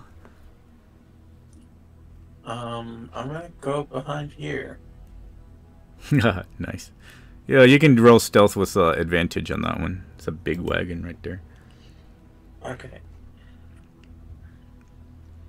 And both you and Bordak are still hurt. Yep. Okay. And I still hurt too. All right. Tonic on about half. That's That's gonna be 14, 19. nice. Okay. As this guy keeps moving forward, he's like, come out, little orcs.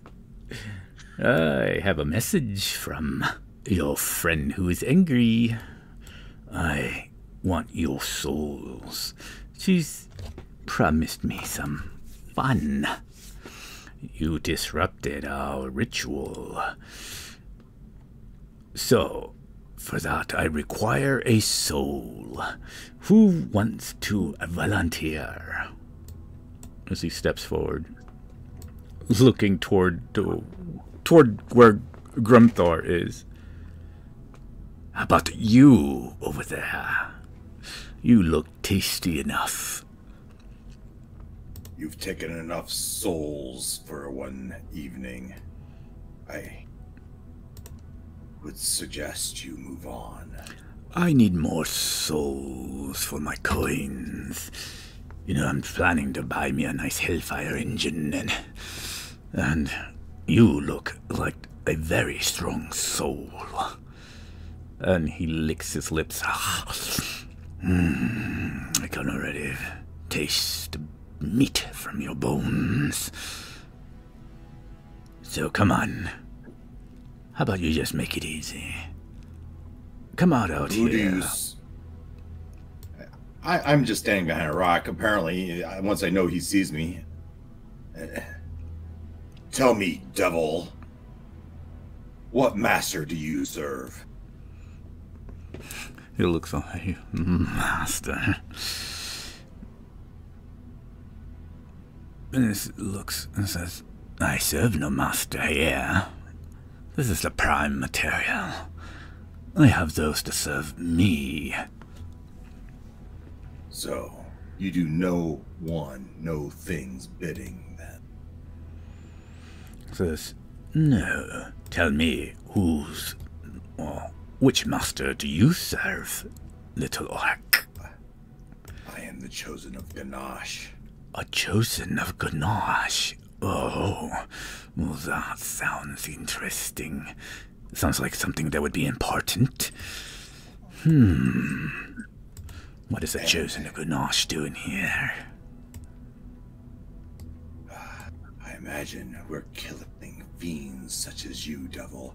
And I roar with the rage of Ganache. You will perish like the others before you. And he looks and laughs. With the roar, Tonic and Shiv come flying out of the hidden area. Sorry, I'm just trying to get that pair of them. Full fire blazing on Shiv. Tonic blowing on a horn. Oh gosh. So like a one big loud note horn as he comes flying out of the invisible quotation marks invisible space and says, Come Bazgoth, let us teach this fiend a lesson. Oh shit, okay. Everyone that heard the horn gets a bardic inspiration. Ah, okay. Is Tarnik after that bardic inspiration? Is he charging at the devil currently? Yeah. So it would have gone up next to Grumthar. So he's within striking distance. Tarnik's within his own striking distance of the fiend. Okay. So just You've had your last warning, devil. Leave now or perish and be banished back to the hells from which you came. Ganache has no tolerance for your kind. I don't know. Can I get it won't work, but can I have an intimidation Sure. or persuasion check? Go ahead. Which one are you trying to do? Intimidate or persuade him? Probably intimidate. We'll do intimidation. Okay. But again, Unnatural 20. Wow. Natural 20. He just looks over. No. Unnatural 20. Unnatural 20. Okay. With that, he still looks over. Dirty 20. You do get an intimidation from him. You make him growl, though. And with that, let me see something here really quick. I don't know.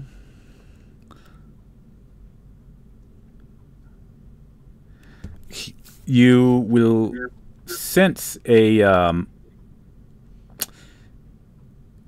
as y'all both move in, and he growls. This growl seems to pierce into your souls. I need to know something. Is to both of y'all have any sort of immunity toward fear? Yeah, as long as I'm raging, I don't think I could be feared. Okay. I don't think. Yeah. Are you raging currently? Yeah, that's what I was trying to. Okay. I roared. All right. Okay. Cool. Yeah. I don't think I have anything mapped. Oh, sorry, I didn't hear you. I don't have anything on my sheet saying I have immunity to fear. Okay, so with this is a unnatural feeling that starts seeping into you. So what I need you to do first, as you get this close, is roll me a Wisdom saving throw, DC 21. Wisdom? And DC 21. Whoa, okay. There we go. Enough? That will do it. And then, if Grumtar needs to roll it, he gets a +5. Yeah, and that was the rage there. So he's raging. It's like, all right. All right. So, at this point, what the hell? Where's this circle? Oh, So, I see what's going on. Just reading it. William, while I'm in rage, I have immunity to charmed and frightened conditions. Okay. Excellent. All right. So both of y'all feel something, but Grumthar doesn't feel nothing at all. Tarnik, you feel something, but you're like, push it away. It's like, I'm not afraid. And then with that, if y'all are going to do that, just because he kind of knew and just kind of went after Grumthar, everybody go ahead, roll initiative so we can decide if you're going to attack this guy. And before you roll, remember to click on y'all's tokens. Uh-oh. I did click my token. All right, so let me see. I'm going to go ahead and roll a initiative for them. Let's see. You deleted my initiative. What was your initiative? 22. 22? All right. It's even worse. Perfect. That one. Was. I guess if you're going to roll on that one. Oh, boy, William. Good, I guess. There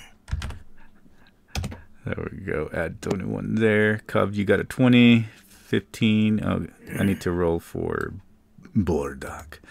All right.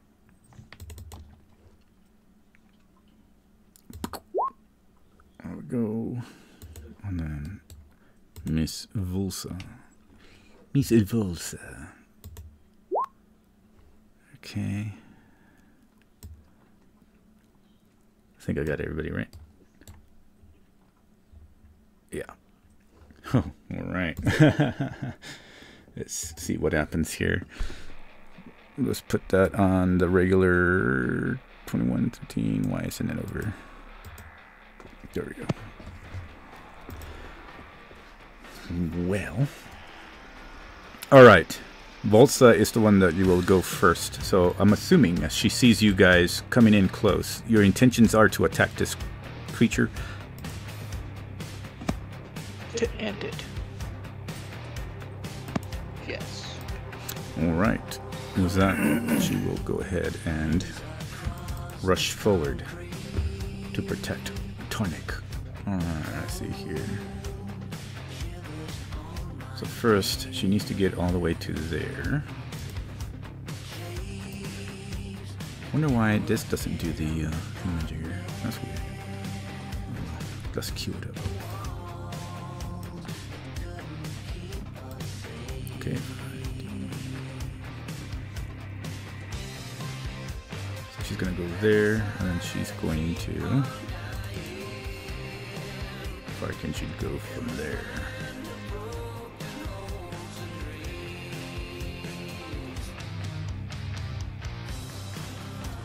Okay, so she needs to go.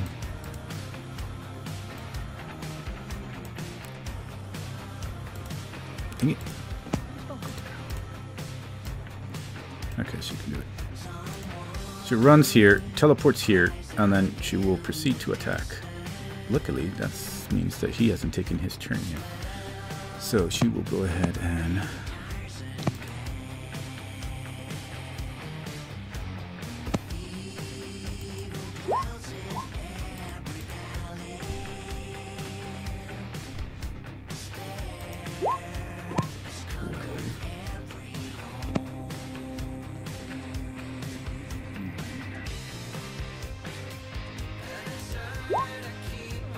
Creature's actually immune to poison. No wonder she's having trouble. He hasn't taken a turn yet, so she hits us a crit. Oh.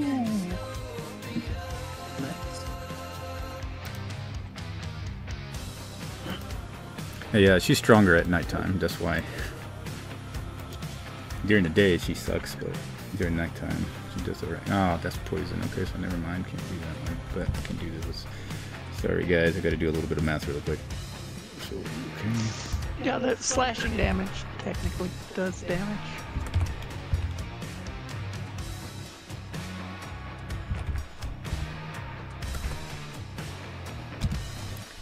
She does 92 points of damage, alright. Because that other one I think he's immune to, so he can't do that one.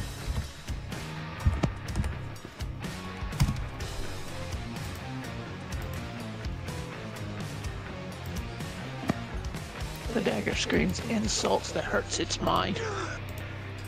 Yeah, probably. Psychic damage. Mr. Narzag, followed by Cub. So Narzag, you go ahead and go, and then Cub, go ahead and plan out your ideas. This was considered a large creature, correct? Correct. Okay. My bear charges 40 feet, and if he hits, he is not prone. Oh, okay. Let me find its attack again. Head it up. You probably need to add it to him so you can have it quickly.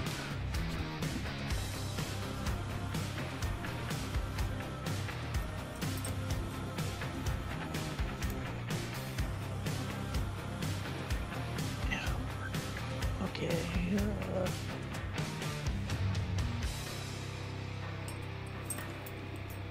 Attack roll. Why is it not on my character sheet?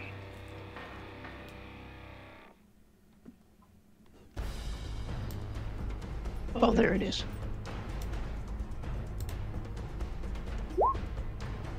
Nat 1.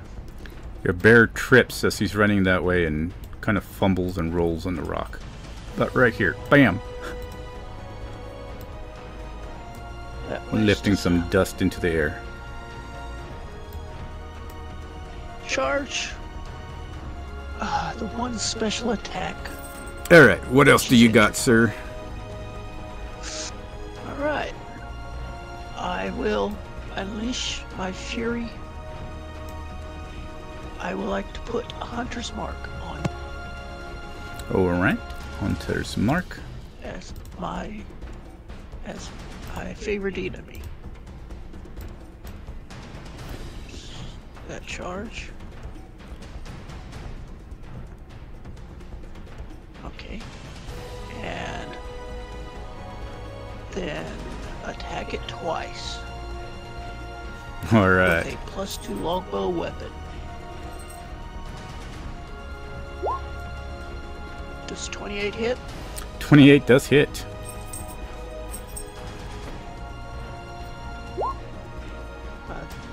It's 20 damage. I didn't fix the 20 damage, alright. and then the second attack. And that one is your magical, Oh, right? got the- Yeah. Yep, it's Go a ahead. +2 magical weapon now.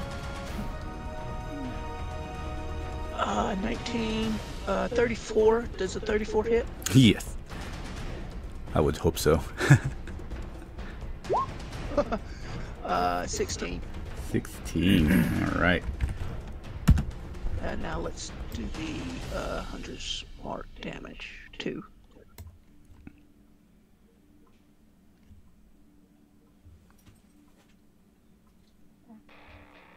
Roll, please. And 4 force damage, and 2 extra force damage. 6. Boom. Alright. Anything else from you, sir? His bones. I will move 40 feet away.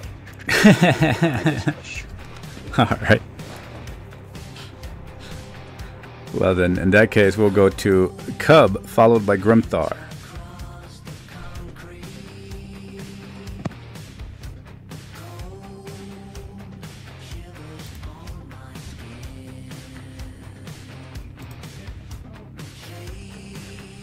Uh-oh. I'm gonna just go ahead and attack. Maybe he'll catch up. Reckless, and we'll go ahead and swing with the Skull Chain and Whisper Fang. 2 by Skull Chain. Sorry, I get a 1, drink and use the restroom. 2, Oh, no worries. We'll just go back to normal next. 2 by Whisper Fang. So 23, 17, 12, and 20. So 23 12 and doesn't hit. 23 and 20 would hit. Those are with advantage? Yes, because I went reckless. Okay. Yeah, that's right. You said reckless. Sorry. Yeah, so 23 and 20 will land. All right. So 1. And 2. So looks like 23 points of damage. 23. All right. Poor little guy. All right. Like, Little guy. all right. Cub, it is your. Were you done, sir? Yes. Yeah, Well, yeah. Okay. Cub, you should have gone before me, right? Yeah. So, Yeah, sorry, but I had to use the restroom. I was like, oh god. No worries. no problem. Yeah, but it is your go. Alright, so I have 2 choices. I can either polymorph it or use my new spell that I got. Alright then, I'm gonna go ahead. You know what? I'm gonna test out my new spell I got. I wanna try it out. I'm gonna go ahead and use Consuming Pyre. All right. So it will need to make a DC saving throw of 17. DC saving throw of 17. Yes, dexterity. Dexterity.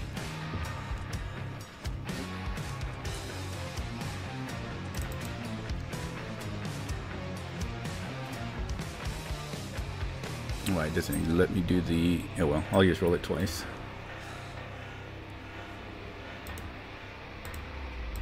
So this is the... Oh, I did it. Okay, yeah. So it made it 28. Damn it.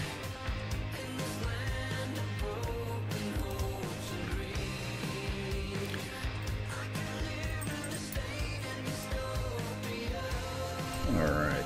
Anything else from you, sir? Alright, well... Half damage, so you can roll. Yeah.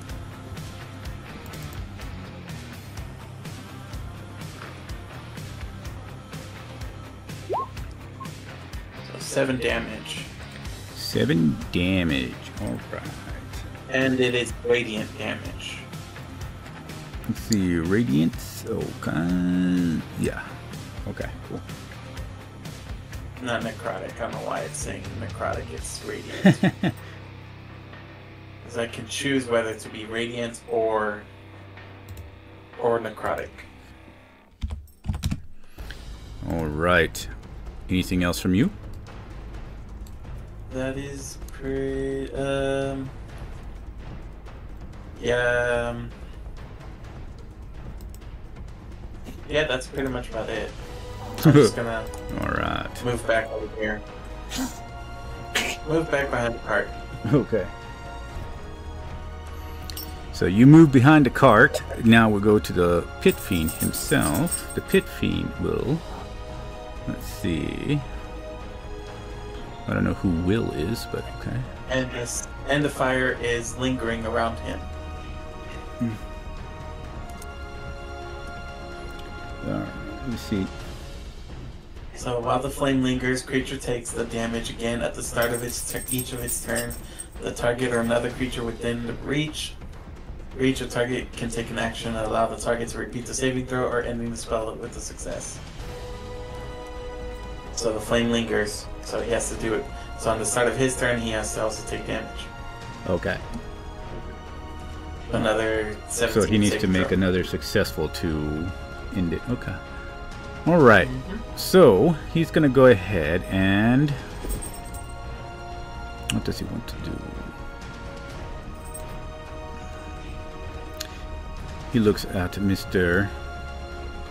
Tarnik and Grumthar. Grumthar is the one that attacked him, so Grumthar, he will look at you and will go ahead and try to do a bite on you. So 22 to hit. Yep.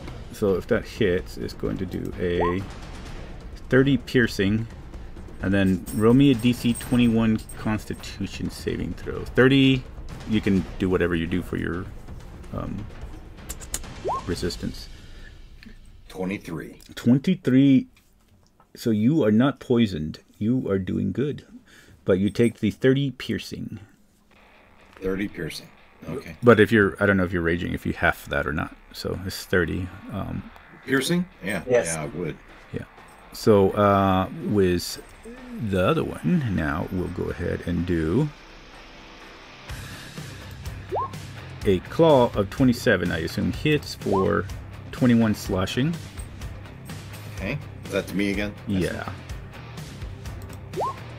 29 to hit. I assume will hit for a...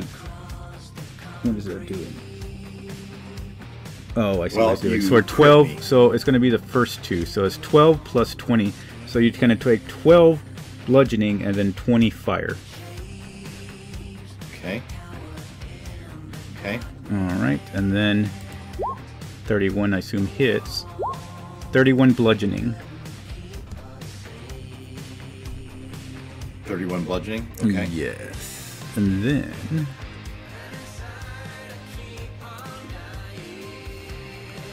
So... Attack machine. Yeah, it doesn't tell me if it's... Okay. So with that, we're going to go to Mr. Bordak.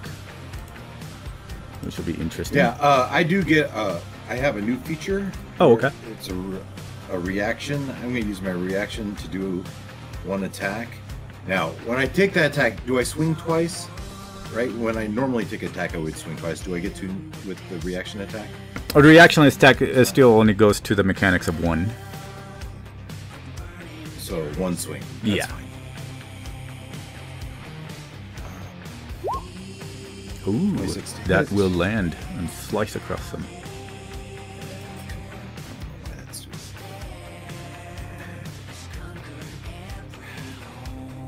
it's the size of my screen. I don't know. There it is. That's better. For 7. Nice. Agile slash. Boom. All right. Well, then we'll go to Mr. Bordak.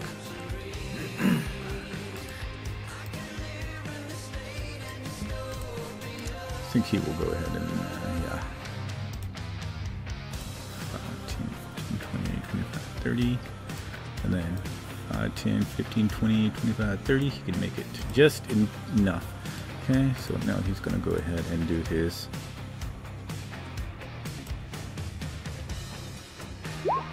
I'm assuming that will hit. That will hit. That will hit. And that will hit. Jesus.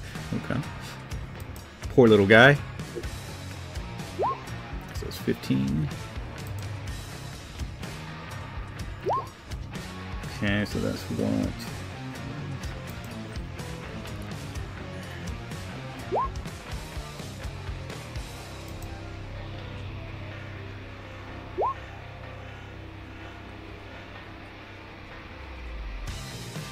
Okay. So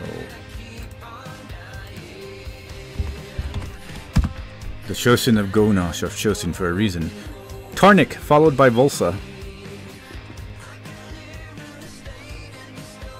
And she's like, "Roar!" Tarnik will Say, you're mine! attack him whilst casting Vow of Enmity. You take the attack action, you expend Channel Divinity to utter a Vow of Enmity against the creature you can see. You have advantage on attack rolls against that creature for 1 minute Did you until do- you hit you again. Nice. Did you do the dex saving throw for the creature? Oh, yeah, dex saving throw. But yeah, go ahead and do your singamajigger. Let's see, dex saving throw.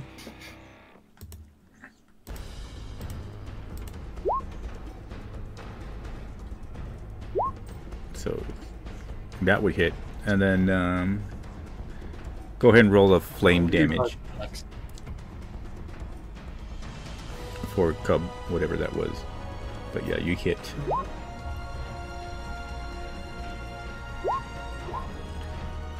This one, 2, 1, 2. Is that 17? The question whether it hits. See, so that's 7. So the 17 will not hit. Yep. Nice. That one. And 1. And 2. Oh, nice. So did they all come through? Yep. So 7, 18, 34. 34. All right. I gotta read one thing really quick. 7 fire damage. Plus 7 there. Let me see.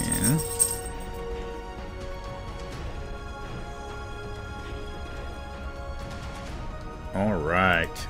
And with that, it screams really loud as it falls to the ground.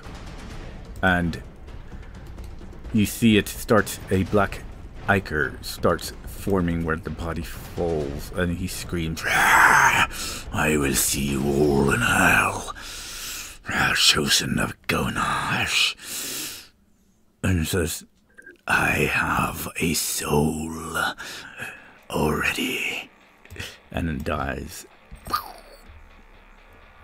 What?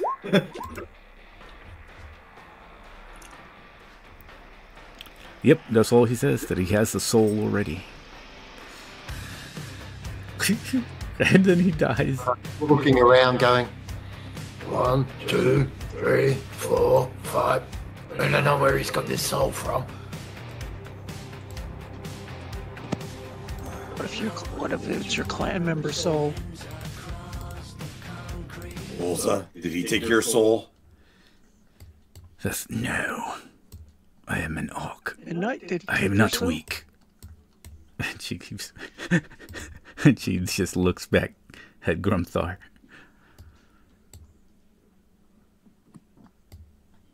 Alright, Clan Bazgoth. Back to the wagon. Let's set up camp.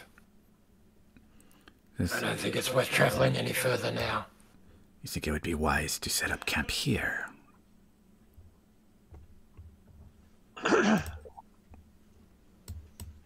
let's travel at least another, I don't know, 10, 15, 20 minutes. Somewhere, the fiend might come back. Volsa looks over. doubt it. Or something might come looking for it. On the other hand, it said it had no boss, so perhaps we've killed the boss and our adventure's over. Volsa looks over and says, yes, perhaps we have. That would be excellent. So where's Little Wolf? Perhaps that's what he was saying. Perhaps we should have kept him alive. Interrogated him. I've never interrogated a fiend before. But I have a very special set of skills. Last time we tried to talk to something like that, well, let's say our party's much smaller. Ah, yes. Bordak. She, like, walks past. Find us a spot, and then, Volza, are you right to do that? Shall I send Nazgar? Yes. Nazgar. I'm no elf. I can do it. And then she, like, moves forward and looks over at Narzag. Narzag, accompany me. Should I be attacked again, you will take the brunt of the attack.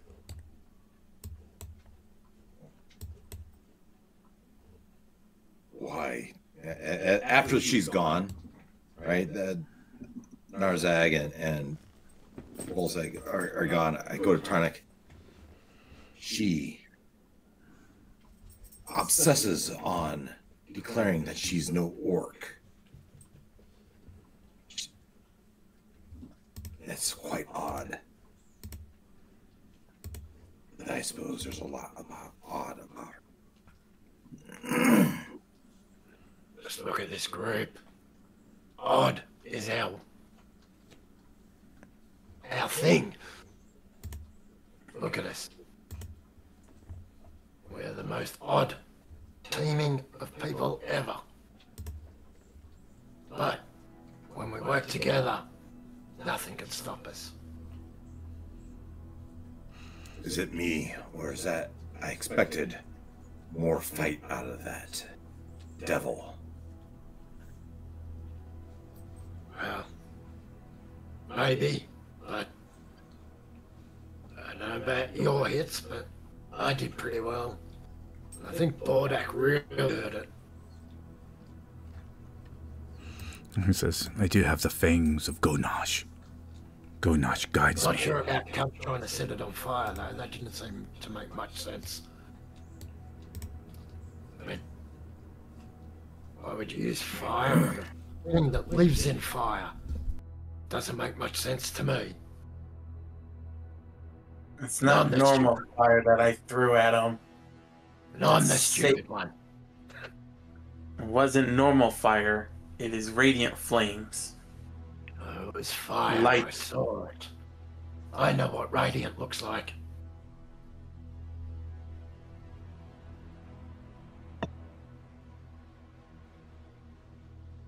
Think about your targets in future, Cub. Moonbeam would have been better. Seen you used that one before.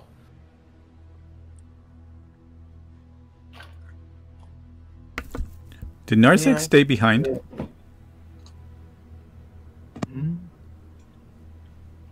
I guess he did. Stealthing. Narzag's stealthing. Okay, he didn't follow Volsa though. No, Okay. he was right here. Then he was right here. And then he ninja his way over to this bush. And then I'm ninja not his way to this. I'm not sure you heard him, Ed. Volsa went to look for a campsite and requested you to follow her. Oh. So I you did not denied hear that request, or are you gonna? I did not hear that. Yeah. So the question to you is: did you follow her, or did you deny her request and stay back? Oh, I'll follow her.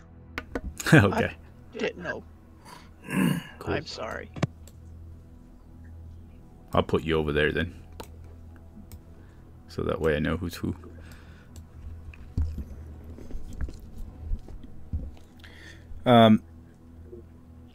Yeah, she would eventually return with Narzak and bid you all follow. And before we get much further, did this pit fiend have a belt on, bracers on, any clothing on? And might they have fit me?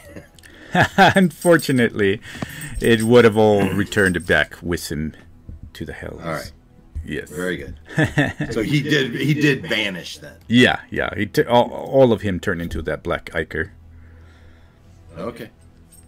At least that's from how I read with the details of them heading back. Sure. Which is weird, but yeah. Their items are so bound. Yeah. So she returns, and if y'all follow, she would take you another 20 or so minutes and find a camping area upon which y'all would be able to make the camp, as the sun is by this time already gone over the horizon. A little bit earlier before it gets to the very hot parts, but I would think because of all the fighting that y'all been doing, makes sense. Defeating a pit fiend and devils. Now you added a notch to the dragon slayers. Now you are pit fiend slayers. And excellent. By that time, yeah, everybody will come together and be camping.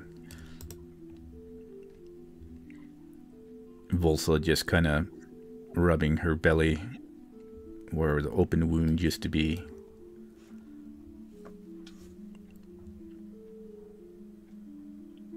If anybody makes a campfire or anything, I'm not sure, but that would be up to y'all. Alright. Since it's already I'll pretty do my late. veil thing, and I'm also gonna cast the great water. Just while it's so hot, I'm just gonna drench myself with it. Okay. DM, would the arrows be able to be recovered, or would they be lost when the pit fiend died? If you were if your intentions were to recover them, then yes. I'd say with the pit fiend dying, it would leave it behind at least. Those aren't soul bound to him. Cool. Gotta always find those arrows. Obviously, you were recovering arrows.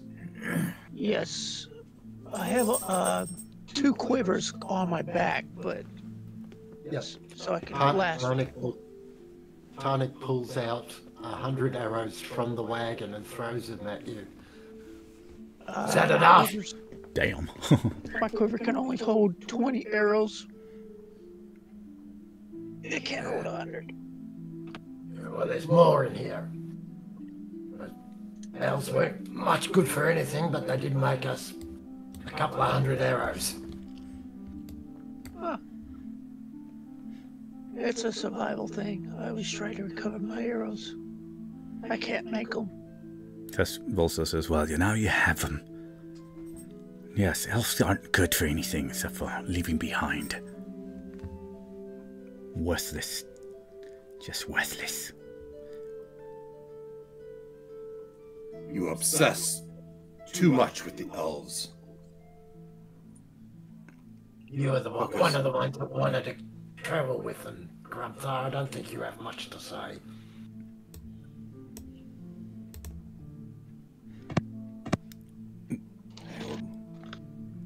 No ill will to those elves. Says, why not? Lesser races deserve to be enslaved so we can protect them and better. Don't you understand? That's why orcs are the higher race. They make slaves of the weaker ones. And that is the only position in life that should be deemed worthy of elves. You have seen how they die so easily. We've defeated these horn devils, and we defeated dragons, and we defeated this king of devils. What elves could have done that? Yeah, I was taught by an elf. I don't know much about elves other than my experience this last few months. But what I have learned is that they have existed many generations more than I. They have experience, they have knowledge. They serve a purpose, even if they are the weaker race. They might still have a purpose that could serve us in our mission and our quest. Things they are might going be. to serve us. We're not going to serve them.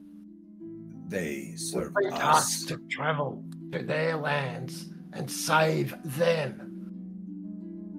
And yet they still might have things, abilities that could aid us Well, in why our are they venture. asking for us? I'm sorry, Enough. was. Why are they asking for us then?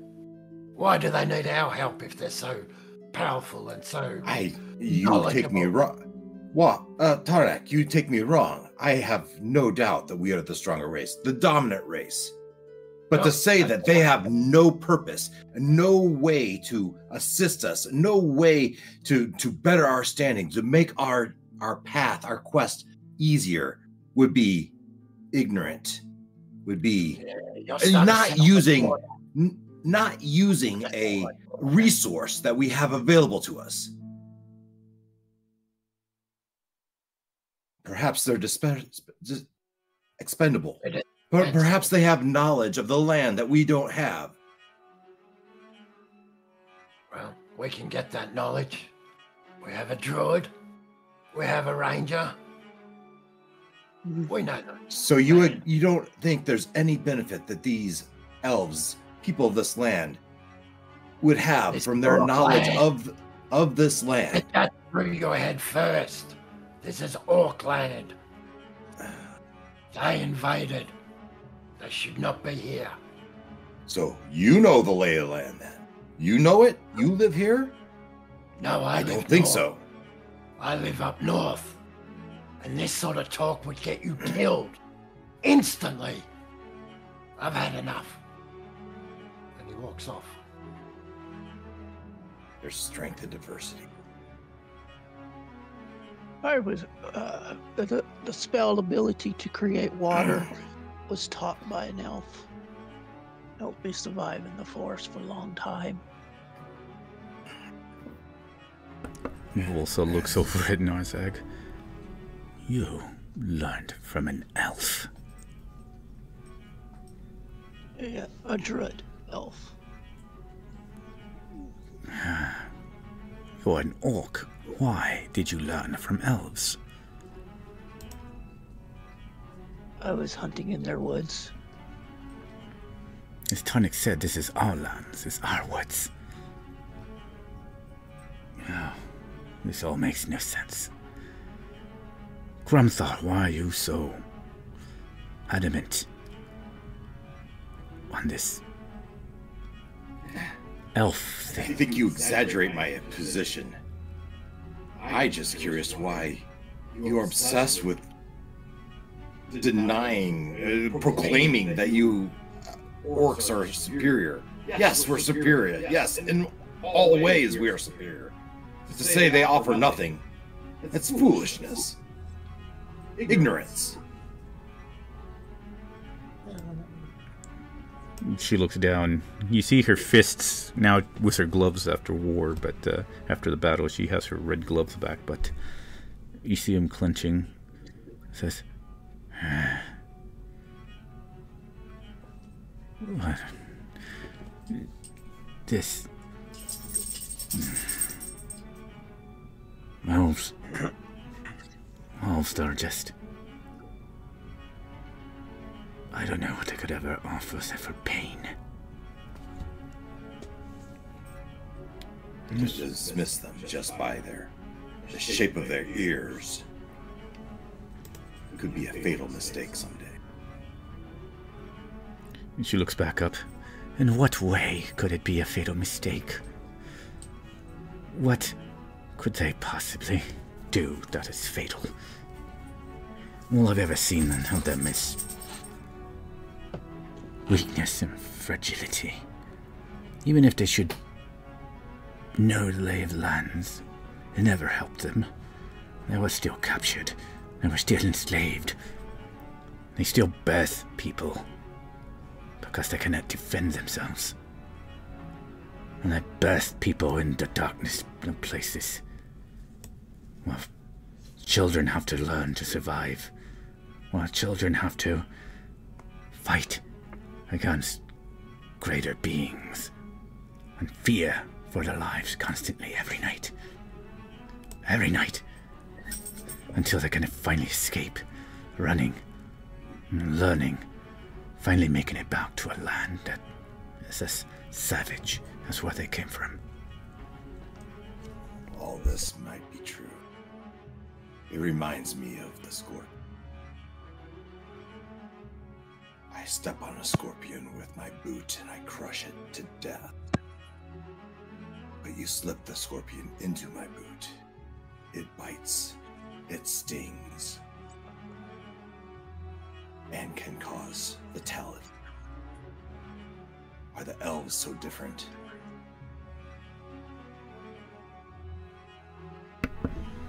You see her thinking.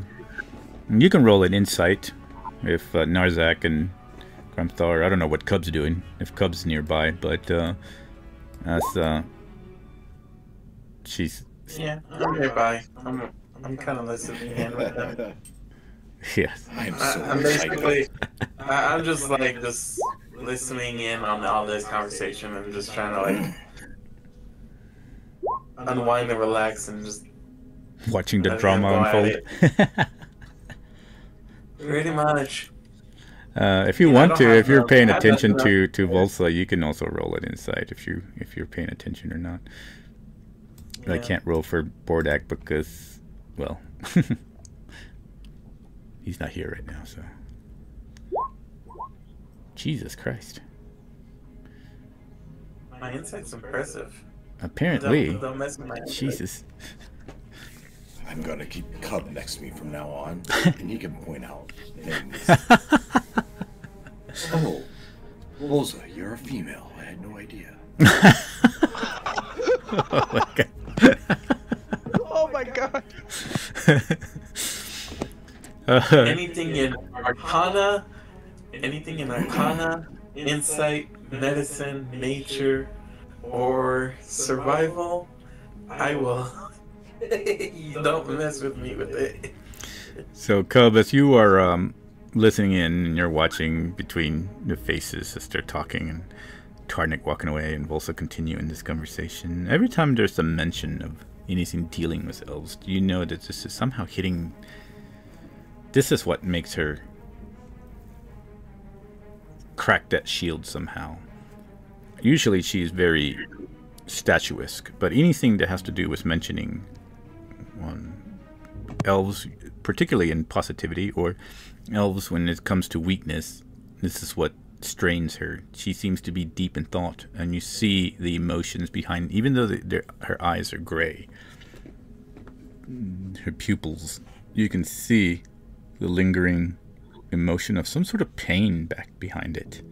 You're not quite sure what it is, but you can tell from the conversation as it carries on that this is the source of her sort of emotional breaks that's going on. And when she asks Grumthar things, it seems like she's actually trying to make sense of something, but not sure what. You can't really tell.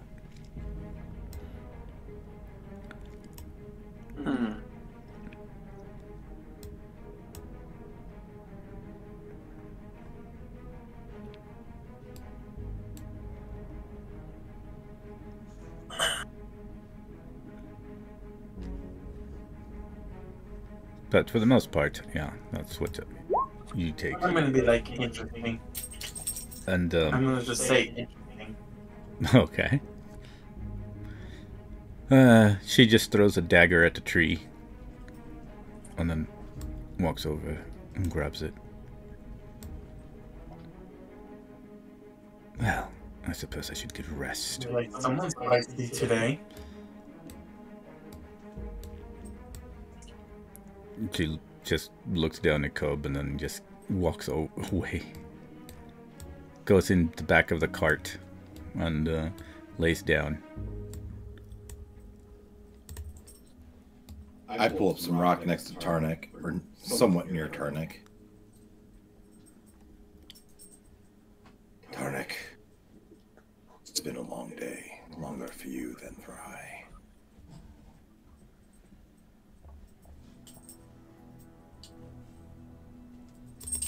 Are you well?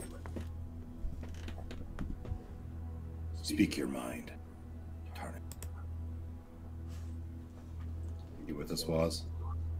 Yep. Tarnik. He's sort of sitting on the ground on a rock there and just... He's got his head bowed, in deep thought. And he looks up. And he says, well, I'm still burning from that meteors. But all of this can be traced back to one act. If we'd done what I said back in the arena, we would have none of this issue with elves. Bordek's decision to keep us silent alive and to trick me, and then Cub complicit in that. They tried to trick me into working with elves. This is elf magic. Use you. They get into your brain and they steer you to like them. I don't like them. I've never liked them. They killed my clan when I was away. Elves are no good. I do not trust them. I never will. And no matter what Ganosh or any of the other gods say, I will not change my attitude towards them.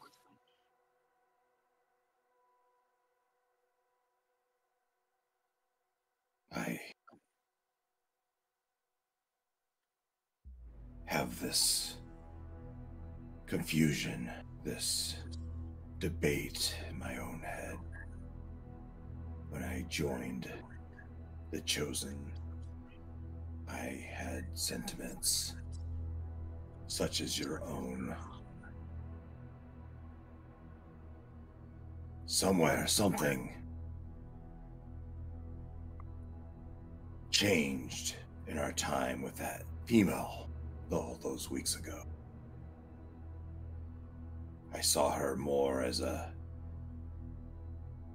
living creature, intelligent and capable, even if subordinate, subservient.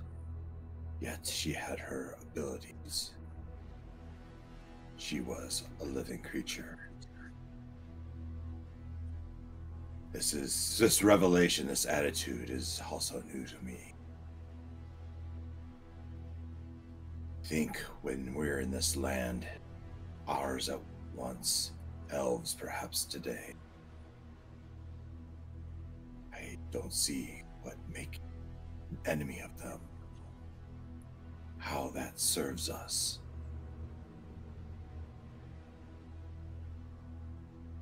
I'm not here to argue, I'm here to explore these concepts with you. I hear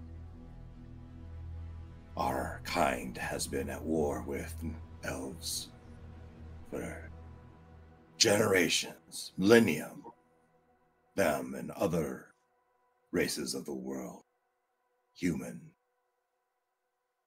dwarf, elf, and others.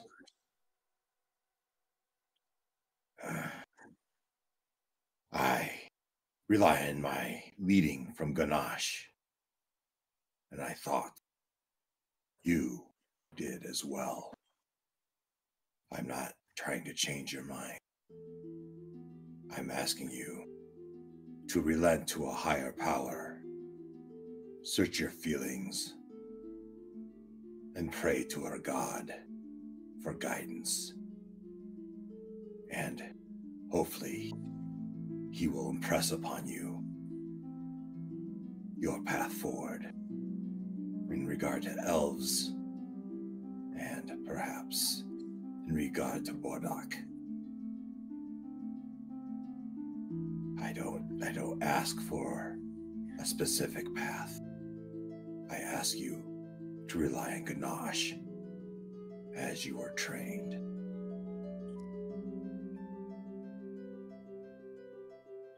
Pretty words, my friend. Yeah. But Ganache has let me down as well. Several times now, I've lost connection with him. So, when he does send me messages, I take them with a grain of salt. For he's not all-powerful. He's not omnipresent.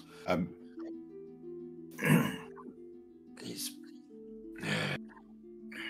I draw my strength from Lady Lysara. Ganache, he's confused. I think he may be under the influence of the elves.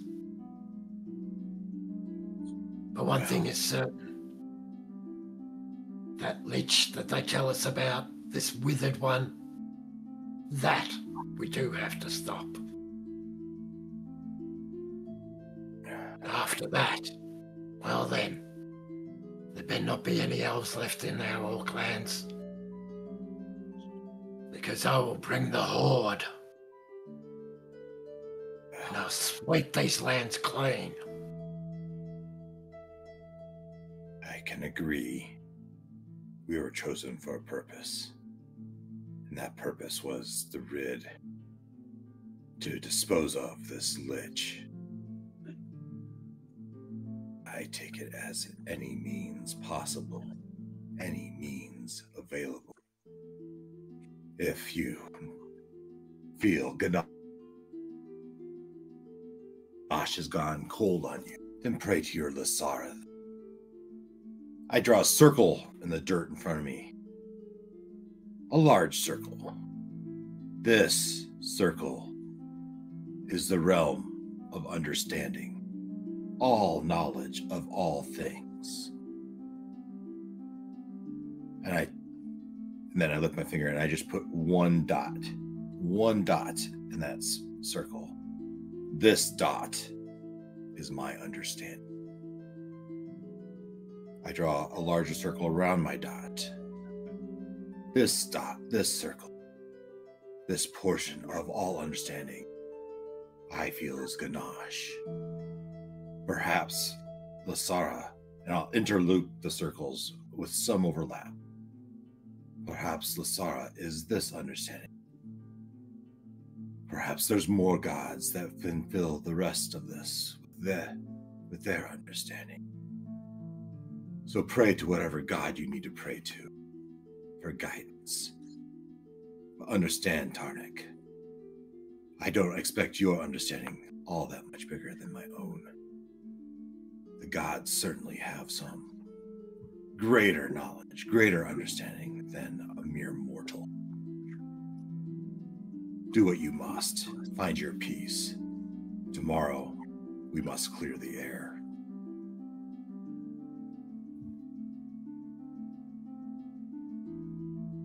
I'm gonna close my eyes now and get my rest.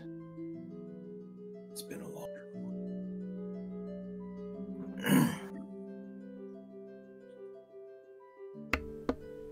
So Tarnik will get up and let Grunthar rest there. Just wander over here a bit further, just to give a bit of space.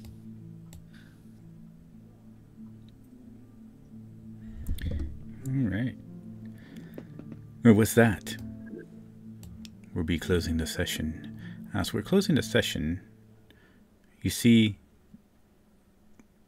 strangely, a quick movement amount of bulbous, inky clouds start swirling above as the red-hot heat is starting to permeate across the lands and You see in the horizon, the wavy, mirage-like horizon that is just wavering about as these clouds overcome them and swallow the sky rather quickly, and thunder and lightning just clash. And lightning hits one of the largest and higher up in the cliffs of this area, and it's not close to you, but you see flashes in red hot, almost like an angry color, and everybody kind of feels as if there's something kind of lingering and watching over them, almost prickling the skin and making like goosebumps rise. And you kind of almost see the enormous silhouette of a orc-like shadow as lightning flashes across the sky one more time. It seems to just pretty much overshadow the entire sky and all the clouds above y'all. And suddenly you hear some sort of voice that crackles and rumbles the ground. It goes, "We shall see who is truly worthy of this group. Rest, and the challenge shall be drawn upon you all." And that's where we're going to end.